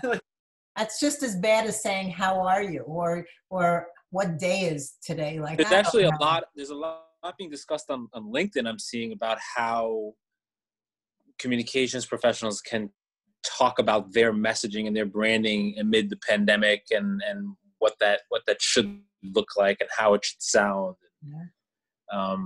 So this is a whole new sector of pandemic communications, I guess. Right. Pandemic communication. There you go. Aaron, well, jump in really quick. I have one quick question for you, Professor Frisina, regarding PR versus journalism. You went from journalism to PR, and, you know, correct me if I'm wrong, it seems like your heart is in PR now what is it about PR that's kept you there, and versus journalism? What's kept me in PR versus journalism? Actually, my heart is in journalism. I mean, I think that the heart of PR is journalism. I mean, anybody who's sat through 15 weeks of me talking about the importance of PR knows that it's the same group of of ethics. It's the being honest and being sincere, believing in your client. I know you've heard me say that a zillion times. If you don't believe in your client, don't do the work. So the only correction I would give you, Dave, is I think my heart is in journalism. And I think that translates into being in PR, meaning that you've got to make sure you speak to the right people and give the right message and be honest and sincere about it. So, I mean, I think both careers, both disciplines are, thanks, Dwayne, I love you much too. Both disciplines have changed enormously, probably not all for the better, but every time I say that, truly, I'll be completely honest with you, every time I say something like, oh my gosh, it's changed and not for the better, I wonder if that's because I'm old, that things have to change. Things, again, influence and marketing, I don't get it. I don't understand it. I don't know why it works. I'm extremely cynical about it. But if that's the way the world is going, then who am I to say that it doesn't work? I mean, it's a whole new way of. Well, Ellen, on the marketing front, were you the one that initiated as part of the PR curriculum for us to make sure we took Marketing 101 in the business school? Guess what? They just eliminated that from the PR curriculum. They eliminated public speaking, and they eliminated marketing and advertising. Because I remember you distinctly saying how important it was for PR people to understand marketing and be well versed in basics of that, but the marketing business people didn't really care about PR. Right, and that's why our kids. The students take public speaking anymore? No, ridiculous. I thought that was such, at first, obviously, I hated it and I didn't want to do it. And I was like, why do we have to take public speaking? But obviously, in the long run, it helped so much. I can't believe they did that. And marketing too. This is being recorded, so I won't tell you what I really think. But the curriculum has changed. Wait, you don't work there anymore, though. You're retired. Who cares? The curriculum has changed enormously in the last since you guys graduated, basically. They've totally rewritten the curriculum. They've put in a lot of online graduate. Are you still doing spelling tests in copywriting? That was my copy editing. Yeah, spelling test. That's the other thing everybody remembers. Spelling test. And as a copywriter, that really, really proved very helpful to me. Every once in a while, somebody will still send me can you believe this sign? How it's like, yeah, I know. I still notice them. Everywhere I go, and I'm like, Ellen would love this. She knows. All the time. I got my job because of that. I got my job because of them spelling tests. Really? Yeah. That's good. Oh yeah, I had to proofread a press release to get my job, and they made a big deal that I got all the things. Oh, I'll tell you why. That's this good. lady was giving me spelling tests in college. Yes, I'm so glad. Erin, you're doing design work, right? Tell me what you're doing, because you're a good connection with an awful lot of people now too. Yeah, I am the creative director for a medical school. And so we've been super busy just trying to now influx of people who want to become doctors in the midst of all of this, and trying to, also maintain a class where it's going to be virtual for the first term for all these incoming students, which is kind of weird for medical school.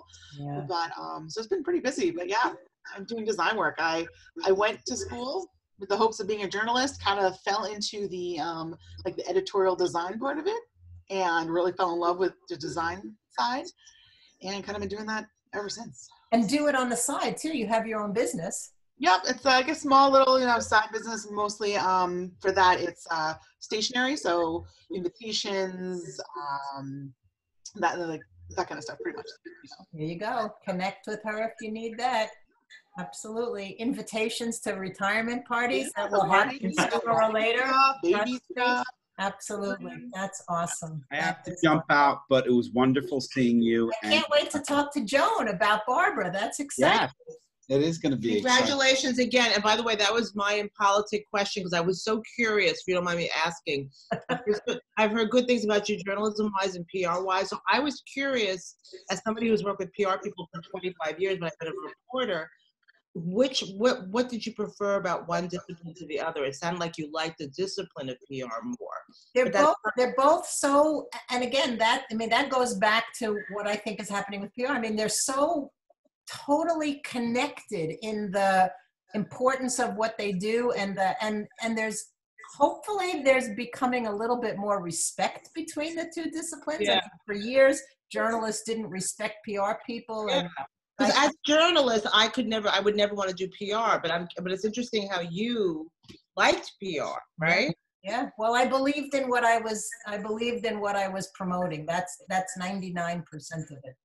Okay. Thank you. And I'll leave it at this. Some of my favorite people are PR people that Absolutely. I've worked with. Oh my The God. old school people I've worked with dating back to the 90s, they get Incredible. it. They Well, get it's all about relationships, right? Absolutely. Relationships and being substantial and telling a story and not like you said, spin. Yep.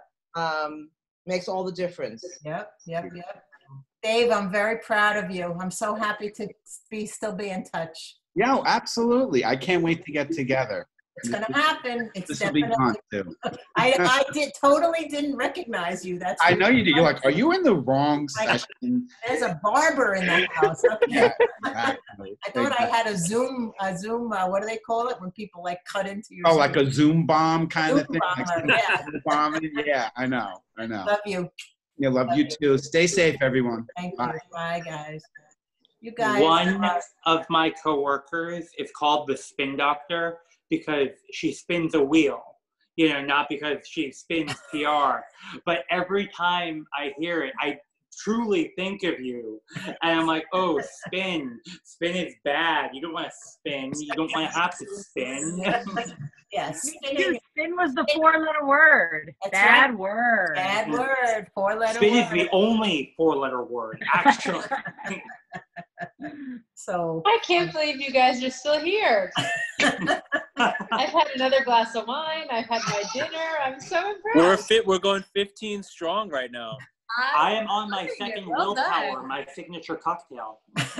Jessica, I actually got an empty bottle. Jessica, I just told them where I was telling the story about why the hell was Dad asking me about 20 times. So what time is your Zoom with your family? Oh, I'm like, your husband. I'm like, why is he asking me all these questions? Now I know. Now you get it. Well, he's on his way. I just told him he's stuck on the Southern State or whatever. He's by 110. He's all pissed off. There's a lot of traffic on the road right now.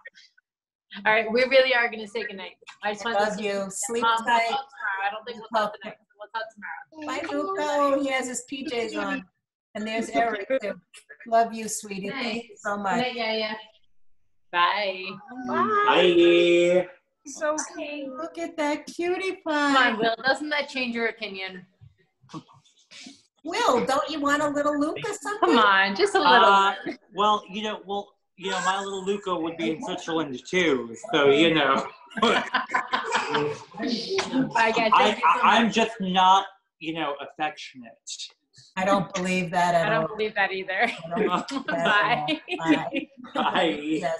Thank you, sweetie. Oh my God, this is absolutely amazing. I'm not going to disconnect. I'm going to stay here till Thursday if I can. I'm not going to disconnect with any of you. This is absolutely. I can't even imagine what my reaction would have been if I saw you all in person. If this was my reaction, seeing you on the screen and not being able to reach out and touch you. It emotionally prepares you for when we're all physically together. Yeah, and This that, is the dress rehearsal. yeah, there you go. And that's going to happen. It's totally, definitely going to happen. I don't know when, but I can tell you it will. And people say to me, you're not going to have a retirement party at Hofstra? I'm like, I don't want the grown-ups. I just want the kids. I just want the Grown-ups are boring. Wait. You don't want Bob Pepper to be there? No. That's the other four-letter word. That's the other four-letter word. You know what? I outlasted him. That's the There other you go. thing. There's a couple of people in my life who don't. Oh, I just hear my husband coming. There's a couple of people in my life who just don't get strong women. And he was one of them. So we're going to change the station on that one because, oh my God, he gives me a stomachache. Frank, come on in. I know. No, come. Oh, he just ran into the bathroom. That's and then in the midst of like, traffic on Ellen, I've got to run. I love you. I love you. More than words spelled correctly could express. You are one of my heroes. And I can't wait to see you in person sometime very soon, okay? It's going to happen. Love you. I love you. Love Bye, you. everyone. Be well. Oh, my God. You guys. Ellie, I got to go bake some brownies. I'll check you a little later, all right? So funny, Danielle. I love you. Are you still doing voiceover work? Yeah. Oh, yeah. You kidding me? This voice is going to be everywhere pretty soon. Listen to that accent. Don't you love it? I love it. Forget about it. And your photography, too, is absolutely gorgeous. Thank you. Oh, my God.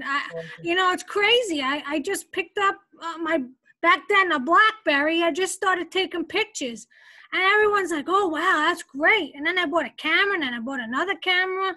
And now I'm selling my pictures. I couldn't believe it. Oh, you just love her? I love you. You have to do bye, Christina. Bye. I love you. You have to continue doing voiceover. You're absolutely amazing. Wait, what do you do voiceover? Your voice is awesome, by the way. But Thank what do you do? Who like?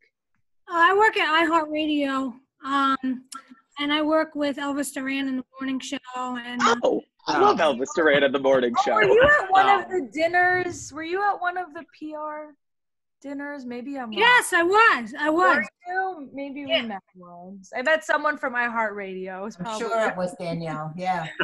Nobody else from Hofstra works there that I know of, so it must be me. And then I do voiceover work for Q1043, 1035 KTU. I have a podcast called Tales Over Cocktails, which is very funny. Ooh. I'd say so myself.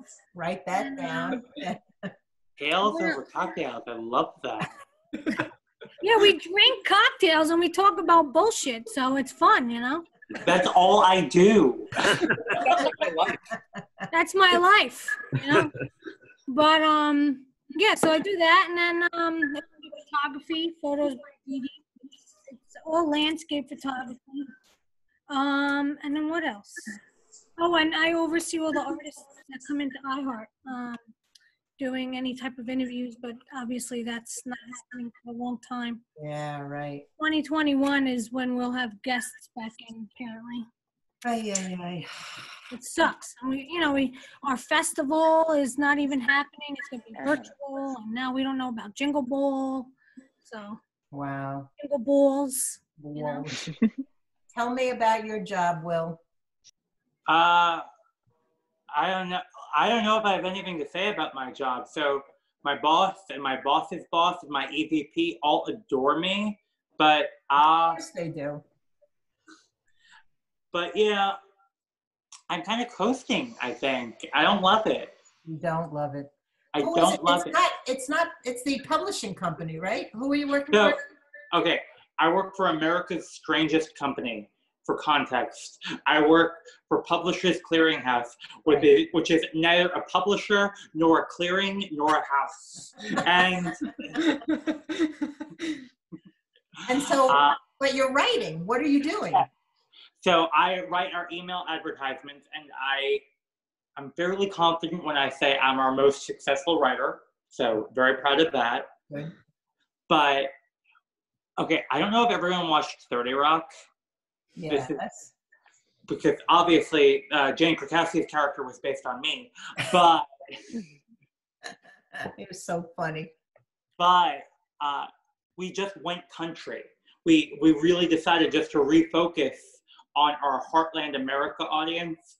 And I'm on Lincoln Center's junior board. I love going to the ballet and the theater. I have no idea what Middle America is like, so I have no idea what I'm supposed to do. Who can help him? Anybody know that audience? Middle Earth, Middle America? Yeah, Middle Earth. I like Middle that. Earth. Yeah, it's farms, right? It's We have a farms. bunch of hobbits that we're appealing to. Hobbits. Yeah, I don't know anything about that. I went to Wisconsin once. I'm a big metalhead, but not country. Yeah. Exactly. Yeah, Andrew, you're the one who told me that it wasn't the Good Rats on that television commercial, that whatever. Oh yeah. Yeah, that's one of my favorite bands actually. We have a rat problem. I from the 80s. Yeah, big hard rock band. don't know anything about that. Absolutely don't know anything about that. Hey Frank, why don't you come in and say hello? Since you've all heard me tell Well, I never met him. So excited. This is the moment my life has been waiting to. Frank? Yes. A few people who want to meet you. Hello. Bend down. Hey. Behind the name. Hi, Frank. This is the man I've been talking about for all these years. I just said to them, why was my husband asking me 5 times, what time is your Zoom meeting with your family? I'm like, why doesn't he ever listen to me? Nice meeting you all. Take care. Nice meeting you too, Frank. Hi, Frank. You have an amazing daughter, Frank. I know. Yeah, I know.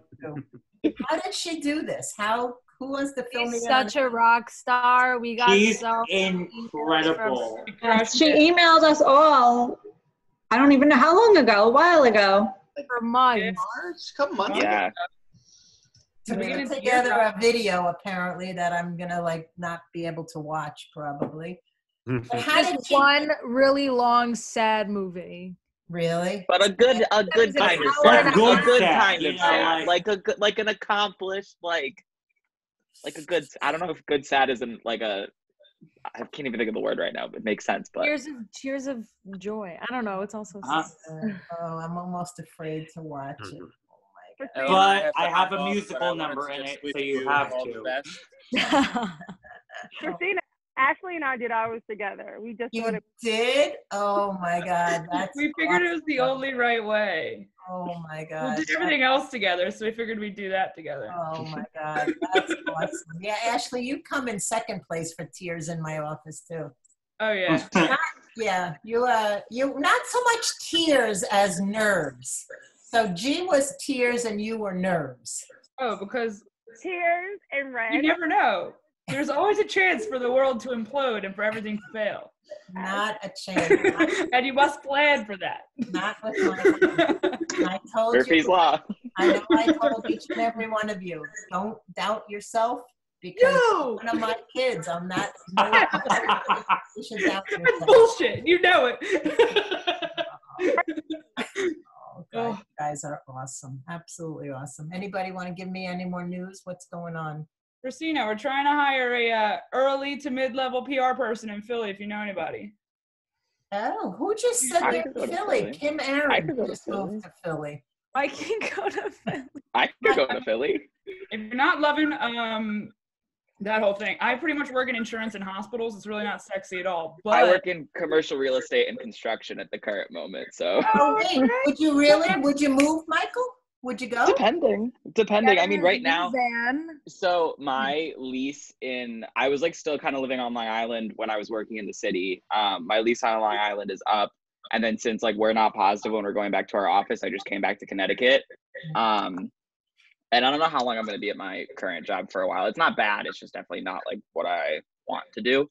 In the sense of industry stuff also, it's a lot.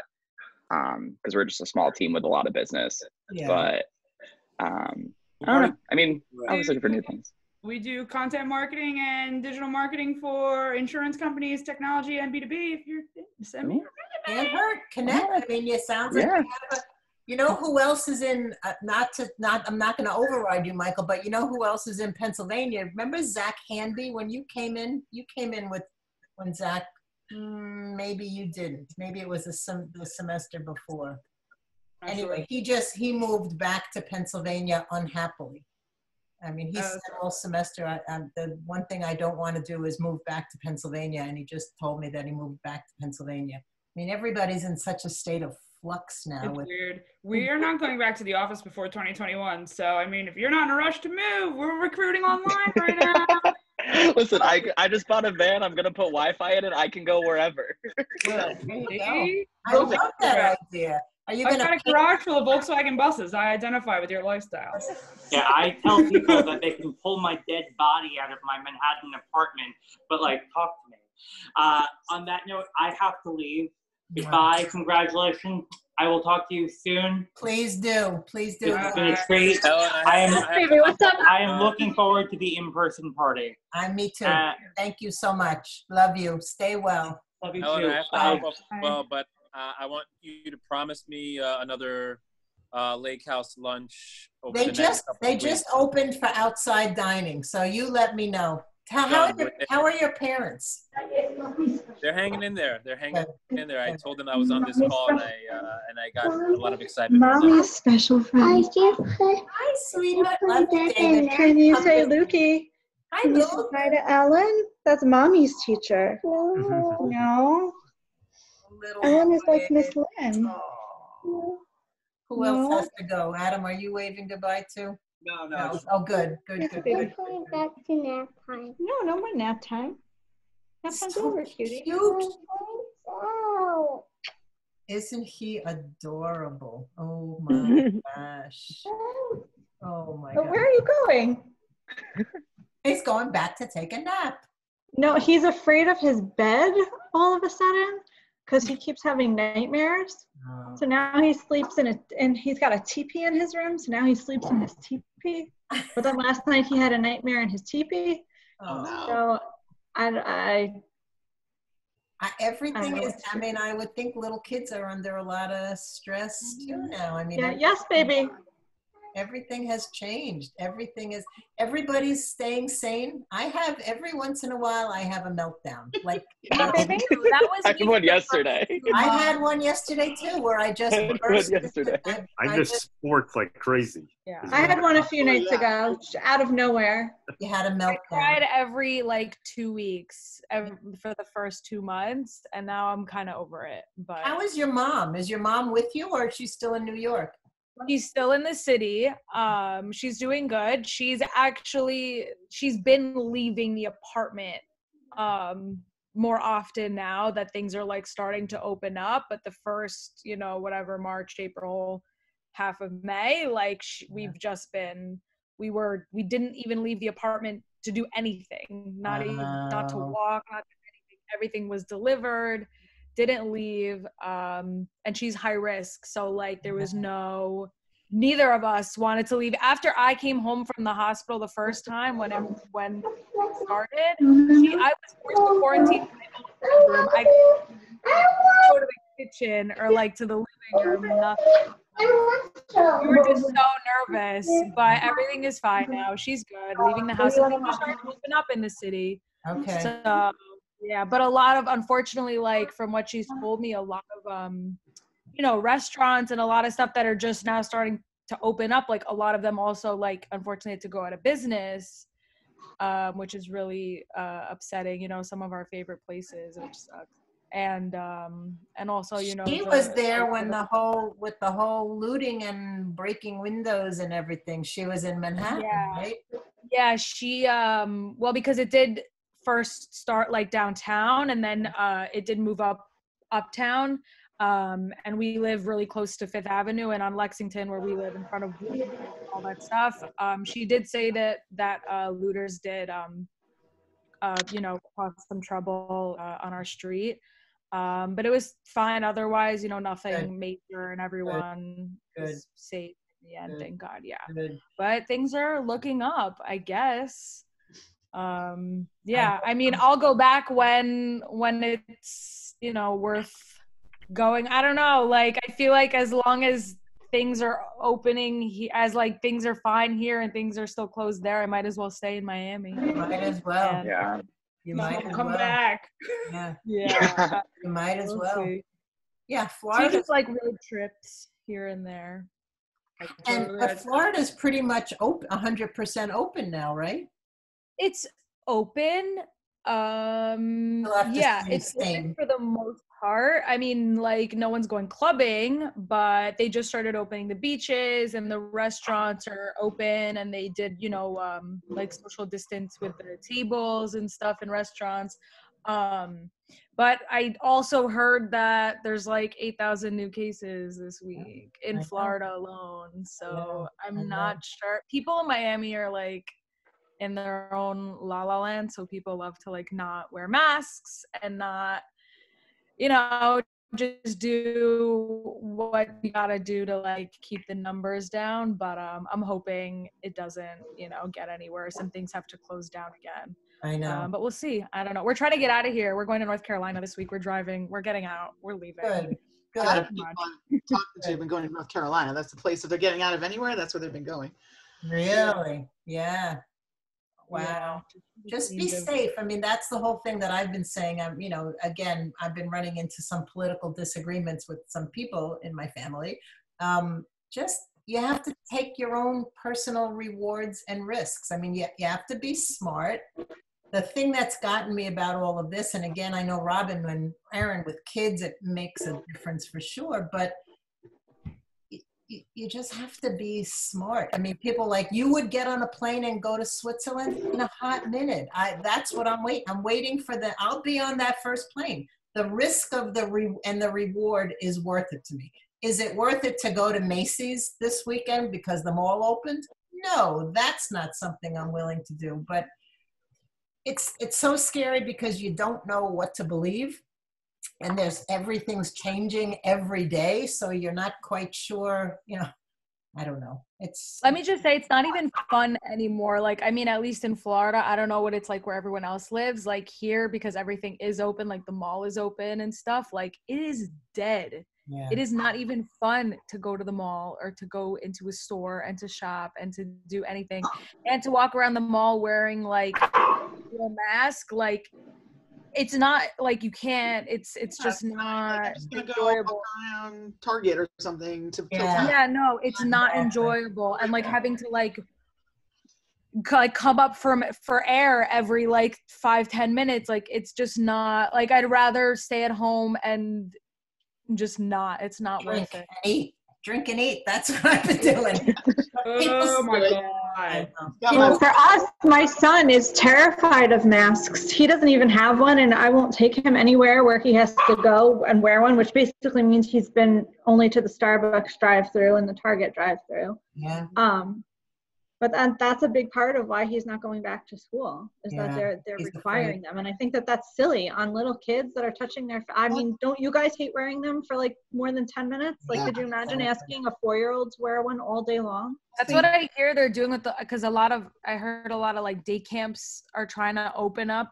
Yeah. Also, and they're saying like, they're going to make the kids walk around with masks and then like keep them in specific groups. In groups of 10, yeah. I can't imagine. And it stinks because, I mean, I have friends with older kids and they're telling me like, if they stick your child in a group and your child doesn't get along with anybody else, it's too bad. This is your group.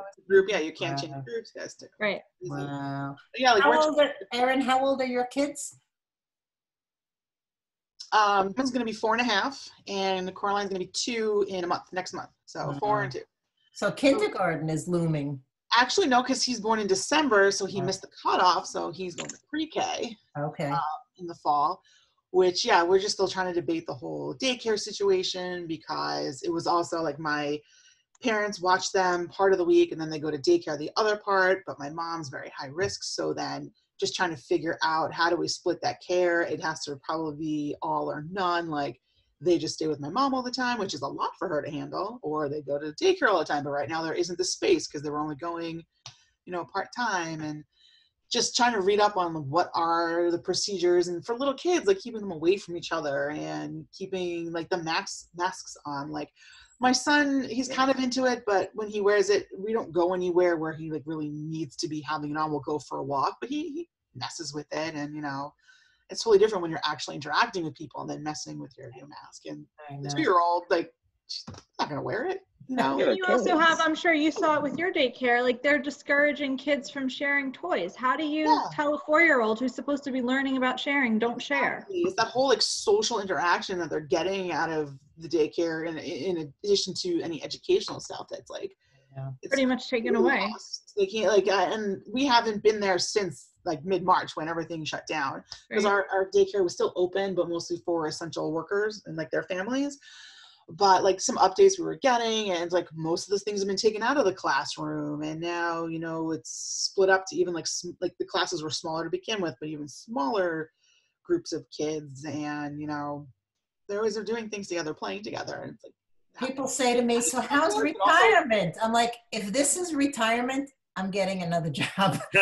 This is not my retirement. As I told you, was going to be working with my second graders, traveling, spending full days I had a plan to go to 3 museums in one day. Every day on my calendar had something to do, and this is not retirement. We were supposed to go to brunch at some point and do the Jewish museum. That's right. I was going to come to you for a Sabbath dinner. I know. We were supposed to have Shabbat together. We were supposed to go to a bar.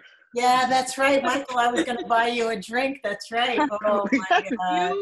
Do you have a return to work with the kids when you're grandma again, or is that different? Well, again, it's school district by school district. My school district is saying that they are going to open in September. Who knows? You're in Bayshore? They're gonna, Bayshore, Brightwood. Bayshore is gonna open in September, but the class sizes are gonna be no more than 13 kids in a class. But I just heard, and the woman who told me said, "Don't tell anybody." So don't tell anybody that I'm telling you this. Tweeting it out. Right? A lot of the program that I'm the grandma in is called the Foster Grandparents Program, which is a dumb name because we're not fostering kids. It's a national organization, Federation. Yeah, we have that in our school. Yeah, you do in East Islip. Yeah, when I was at school, we had. But what the woman who runs the program told me is that there's a lot of school districts that are considering not having grandparents come back because the age of the grandparents and the young kids. That will kill me if that doesn't happen. I'm gonna have to find a job because you need something. I mean, you need. We all said, wouldn't it be nice to stay home and do nothing? No, it's not nice to stay home. You know what, Ellen? My dad has been retired for I don't even know how long now, and he does nothing. And everybody asks, what do you do all day? And he'll just say, a little of this, a little of that. He doesn't have a TV. He doesn't have the internet. He's single.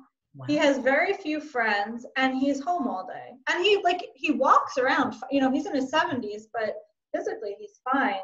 Our whole family wonders what the heck he does with himself all day. But he's happy. He's figured it out. I don't know. I guess so. I don't know.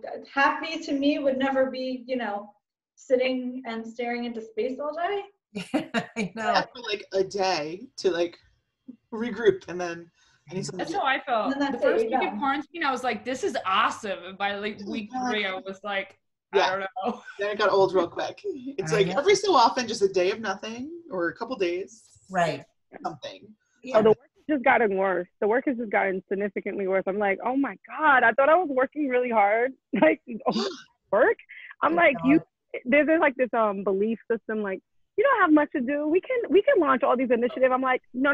Like, we're launching 2 a week apart, and you're being announced. I've literally been working nonstop. It's been so tiring. So your job has gotten more work, and yeah, I mean, a lot of the things that we distribute that are not Ava's pieces are on Netflix. And so in the beginning, it was about like getting people to watch the films. Everybody's home, everybody's watching stuff. So like you got to get into that stuff. And then this is like when the pandemic first started.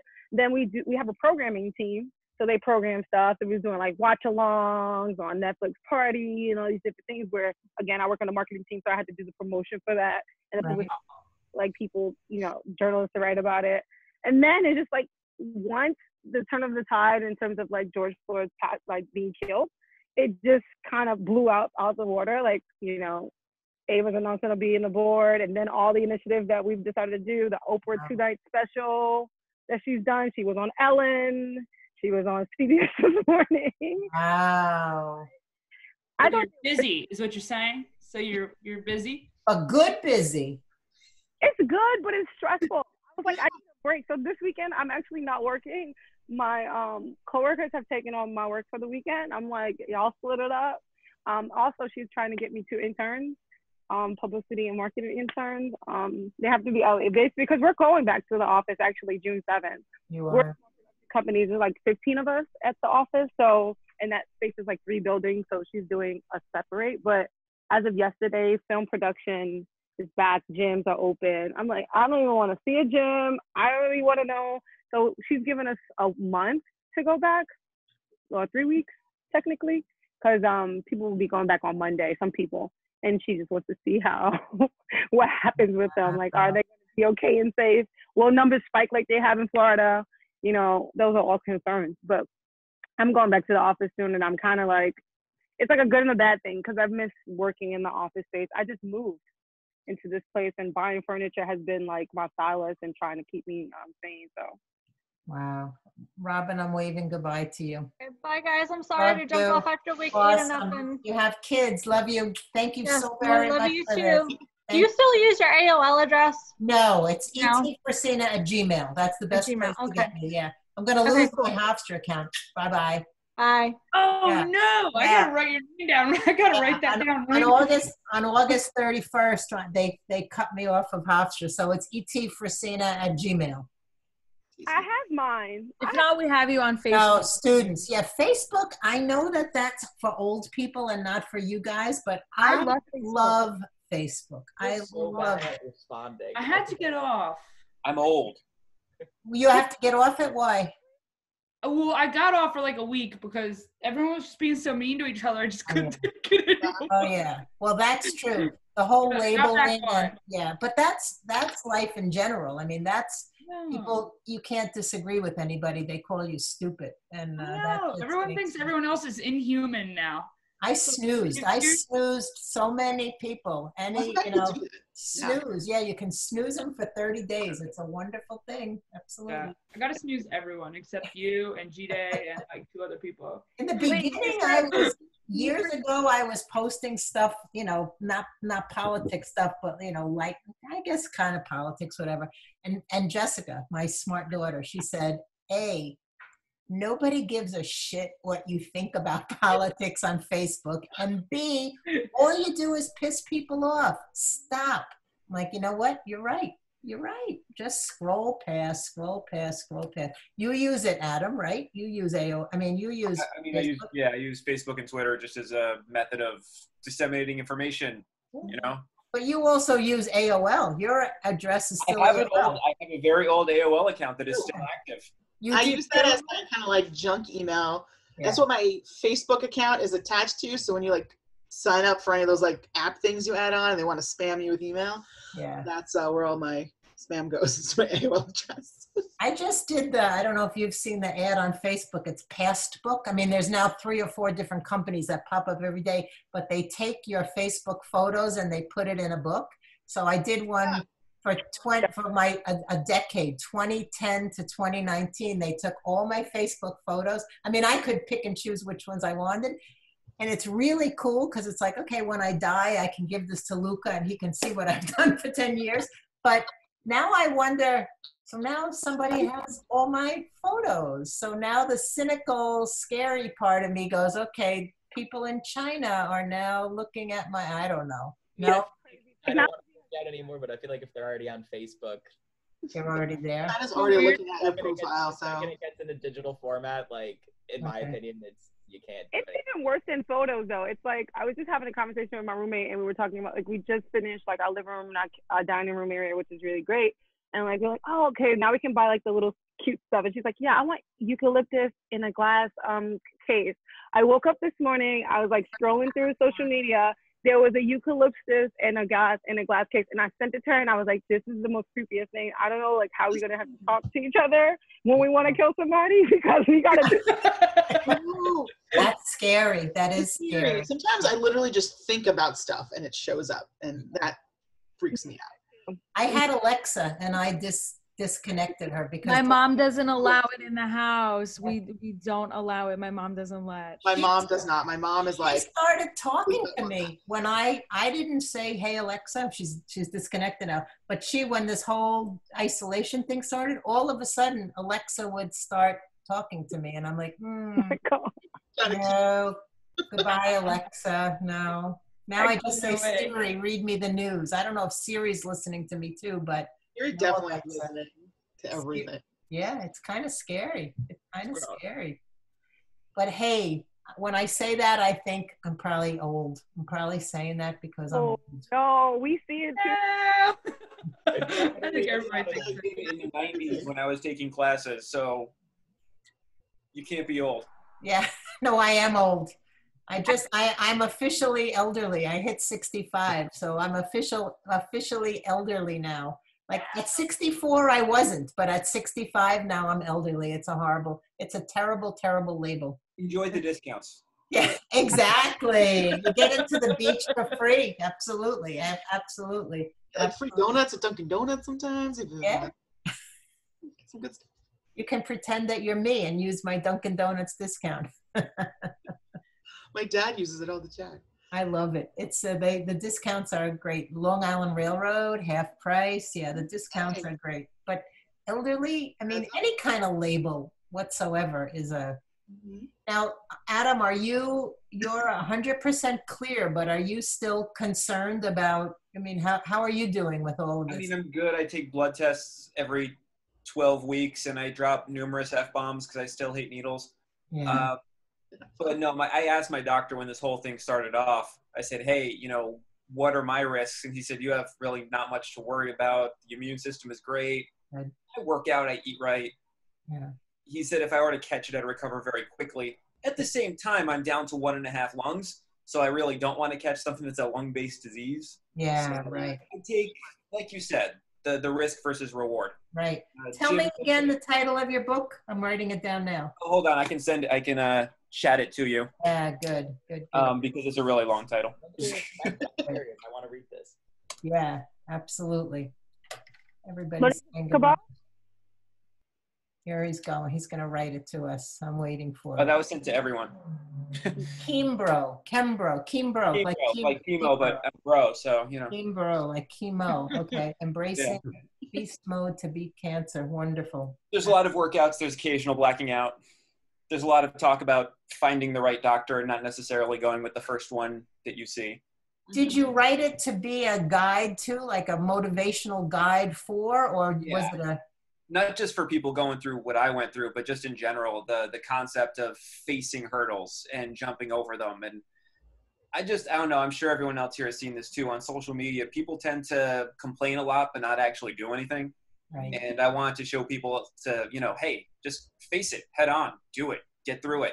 If I could do that, whatever anyone else is going through, whether it's physical, emotional, mental, I mean, find a way to push through it and make sure your friends know what you're going through. One of the best things I did was made that public post on Facebook, like the night I was diagnosed, like, listen, this is what I'm going through. This is how I'm going to deal with it. Right. And got a lot of support. I mean, I was lucky that, my trainer owns my gym and we've been longtime friends, and, where I take karate, they've been friends for like 30 years. So, you know what I remember about you way back when? I had hair way back when. I can tell you that. No. He said, but we're talking like the late 90s, right? This is before the 21st century, where I had basically just heard about rap music, and you rapped, right? I'm like, you're a white kid from you're a rapper. I ended up working in hip hop for over a decade. Hip hop, not even rap, hip hop. Yeah, I ended up working in hip hop for over a decade, and I still work in music. So amazing. And when's the publication date for your book? I don't know yet. Okay. I'm guessing late summer, early fall, okay, because I handed in the galley proof notes a couple weeks ago. Wow, keep me in the loop. That's they fun. Were not thrilled that I had notes on the galley proof, because apparently you're not supposed to have notes on those. Really? More than copy editing, or what kind of notes? Well, we'd already done content editing and copy editing, and I think she just wanted to show me the layout and if there were spacing issues. Okay. But I'm just too much of a perfectionist, so I was like, can we change this and that? And she's like, that's not what this is for. No, it's going to look exactly like you want to talk about an obstacle. You got a manuscript published. That's a giant obstacle that you overcame. Good for you. 200 pages. Good for you. Congratulations. Thank you. You need a publicist? Actually, I do have one, but I can always use more. There you go. We got you. We got you. Oh, okay. I see a cat. I see a dog. Where's your cat, Ashley? Your dog is so cute. Is it a poodle, Michael? Oh, he's a Bichon. A Bichon Frise. Oh, cute. What's his name? Charlie. He's in pajamas too because he has allergies, so he like bites his skin. Oh, how cute he has allergies, but the pajamas are cute. so cute. He has monkey pajamas. I think Luca has the same ones. Oh, when am I ever going to get to see Luca again? That's what I have my meltdowns about. Like, seriously? You're telling me I can't travel, and I'm a control freak. I'm the first person to admit it. You know, it's not that it's not that I'm not traveling. It's that somebody told me I can't. I think that's the issue that a lot of us are having. All of a sudden, somebody's telling you what you're allowed to do. Like, I traveled to New York. It's not, traveling right now is not fun. I had to go to New York to get my last bit of things so I can officially move into my new place. And the airports is not fun. You know, they haven't really done any social distancing in terms of like the seating arrangements, and people are not really following it. You know, you don't necessarily have to wear masks in the airport. Like, people are and some people aren't, and I don't think they really like are. If they're supposed to, I don't even know what the stipulations are behind it. If you're supposed to, they're not enforcing it, I should say. But on the planes, it's like people are freaking out. So like, say for example, I think you're supposed to be sitting every other seat. I think the airlines are making mistakes, and some people are sitting in the middle seat, and so then somebody gets upset at someone for sitting in their actual. They're like, "This is my ticket. My ticket says this seat. I didn't know. I don't know what to do. Like, I'm trying to wait for the flight attendant." Wow. To situate me, but people get aggravated, like, you're not supposed to be sitting right next to me, and like, it's like almost like a fight. It's like, all right, relax, I didn't do anything wrong. This is on the airline. Wow. Yeah, people on airplanes have been crazy. They're just like heightened nerves and yeah. When I flew here, people were so, I mean, all the middle seats were like, nobody was in them because they didn't sell any middle seats. But when they said like the rules, like, don't get up. You know how people love to get up the second the plane lands, even if you're literally in the 30th row? Yeah, they jump up for no reason. Like, no reason for you to get up. And people, like, they just said, like, look, just wait till the row in front of you gets up and is off the plane, and then you get up, you get your things, and then you walk out. follow Like, normal time rules, like. Yeah, right. Nobody listened. Nobody listened. They said it right before, right as soon as the plane landed, don't get up. Wait for the people in front of you to get up and go. As soon as we landed, all the people in the row behind us, and we were in the front of the plane. The first 2 rows, everyone behind us got up, and then everyone started yelling at each other. It was so aggressive, so unnecessary. I wish people just. Everyone's tense. No matter what, everyone has like. I mean, it's understandable. Blocking people. Yeah. It was so weird. They're 6 feet. Like, I need you to practice your I need distance, especially if I don't know you and I'm at a store and you're pulling up behind me and you're so close. It's just like, it's like it freaks you out. And I'm still like, I look back and I'm like, don't we understand that we need to there's lines on the floor. People don't even want to follow the lines on the floor. There's just a lot of like different things and transitions that. I wonder what we'll remember about this when it's all over, because it will be all over. We know that. Wonder what we'll be talking about then. The Zoom call. So weird to have moved to the suburbs right before this. So like, I left New York City and came back to New Jersey suburbs like probably 7 or 8 months before this all really started in earnest, and people just don't believe it. People are ready to believe that this is a lie. I'm like, you're the ones that are gonna die now because you're all refusing to believe it. I So think I don't know. problem. It's like out of the metropolitan areas, or like, even though like Long Island is suburbs, it's like with just as bad as New York City, but everywhere else, if I know people other places in the country, or you know, you hear on the news, it's like, oh, we're like in the middle of nowhere and it's fine. It's a whole thing. Like, this is I'm in the suburbs of Philadelphia, and Philadelphia got relatively lucky. I don't know actually how. It continues to be unclear to me how Philly kind of dodged the bullet on this, but they did. And Philly's now reopening, but New Jersey isn't, because the northern part of New Jersey got hit really, really hard. So where I live, we never got like a lot of cases. We got a couple, but we like not a lot. So like 80% of my neighbors are like, this is a lie, this is dumb, I hate it. I'm like, okay, then go out there and take a deep breath and see what happens to you. I don't even know what to tell these people. I know.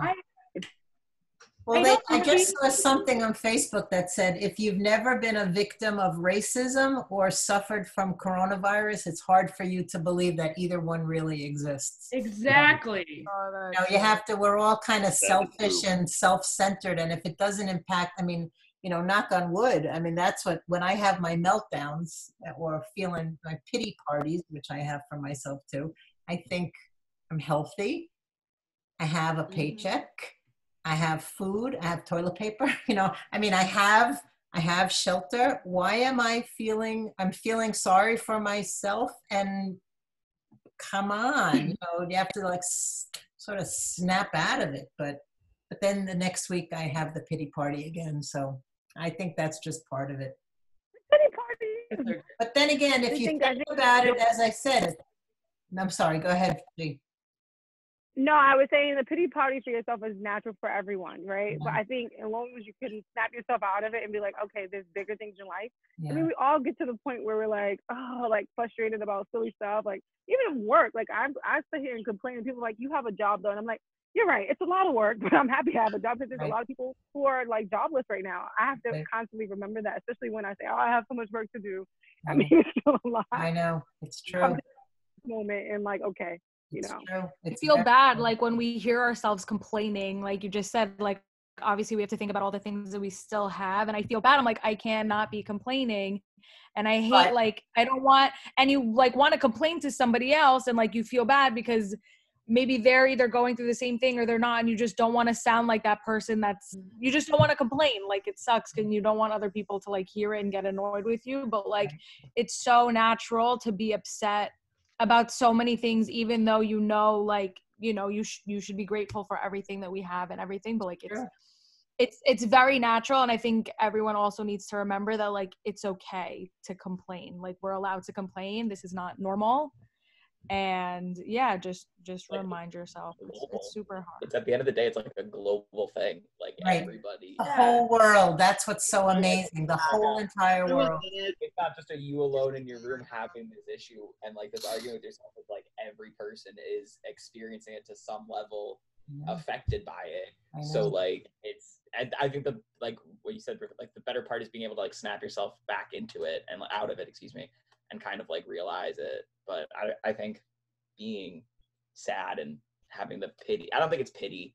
I think it's more so just it's like a self-assessment. It's just being bummed. You're allowed to be bummed. Well, I gotta tell you, today is gonna change being with you guys, and I'm almost afraid to watch the video, but being with you guys I'm like, what the hell? I have nothing to complain about. Okay, I can't have a party on June 13th, but look at what you guys did for me. Oh my God. I'm happy about Jessica did everything. Jessica did everything.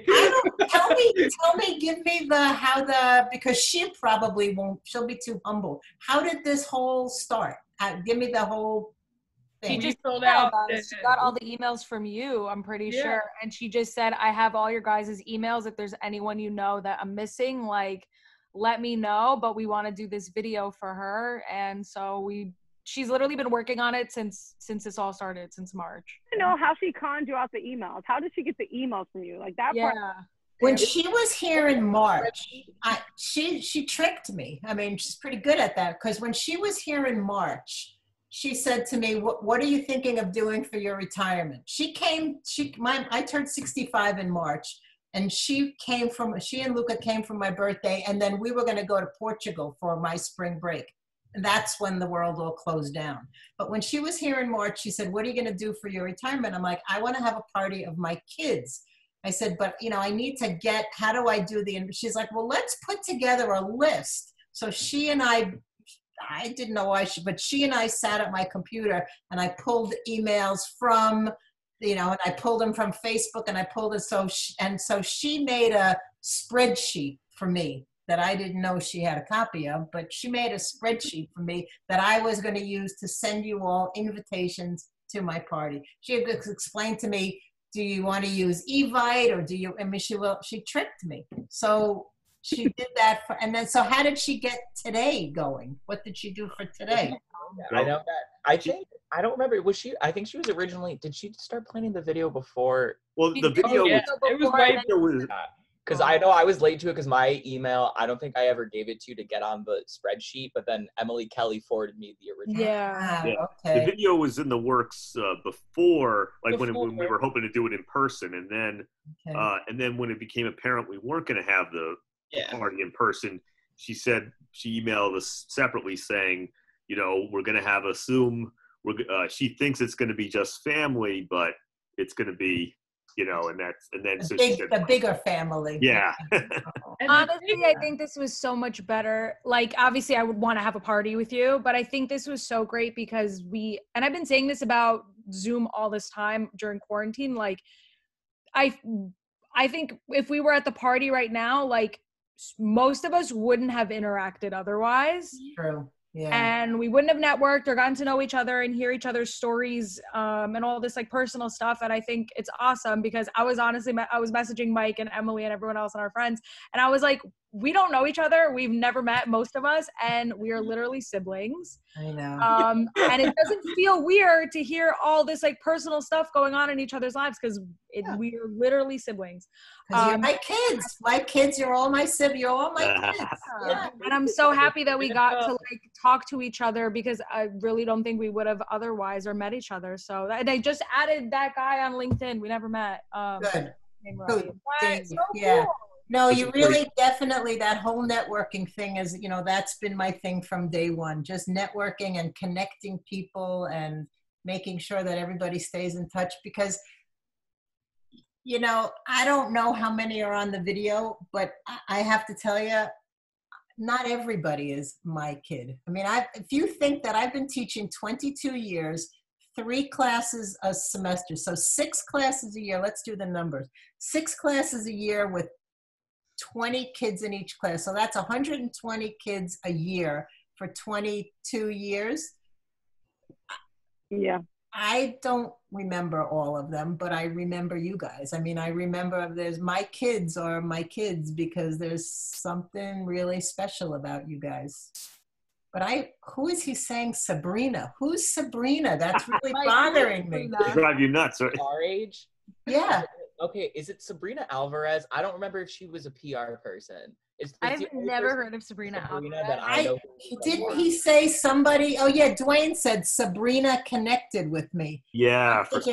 I don't know a Sabrina. I hope he's wrong with the name. Facebook friend list after this and find someone named Sabrina. Go to your Facebook friends, type in Sabrina and just see who pops up. I bet you he has the name wrong. Maybe Serena.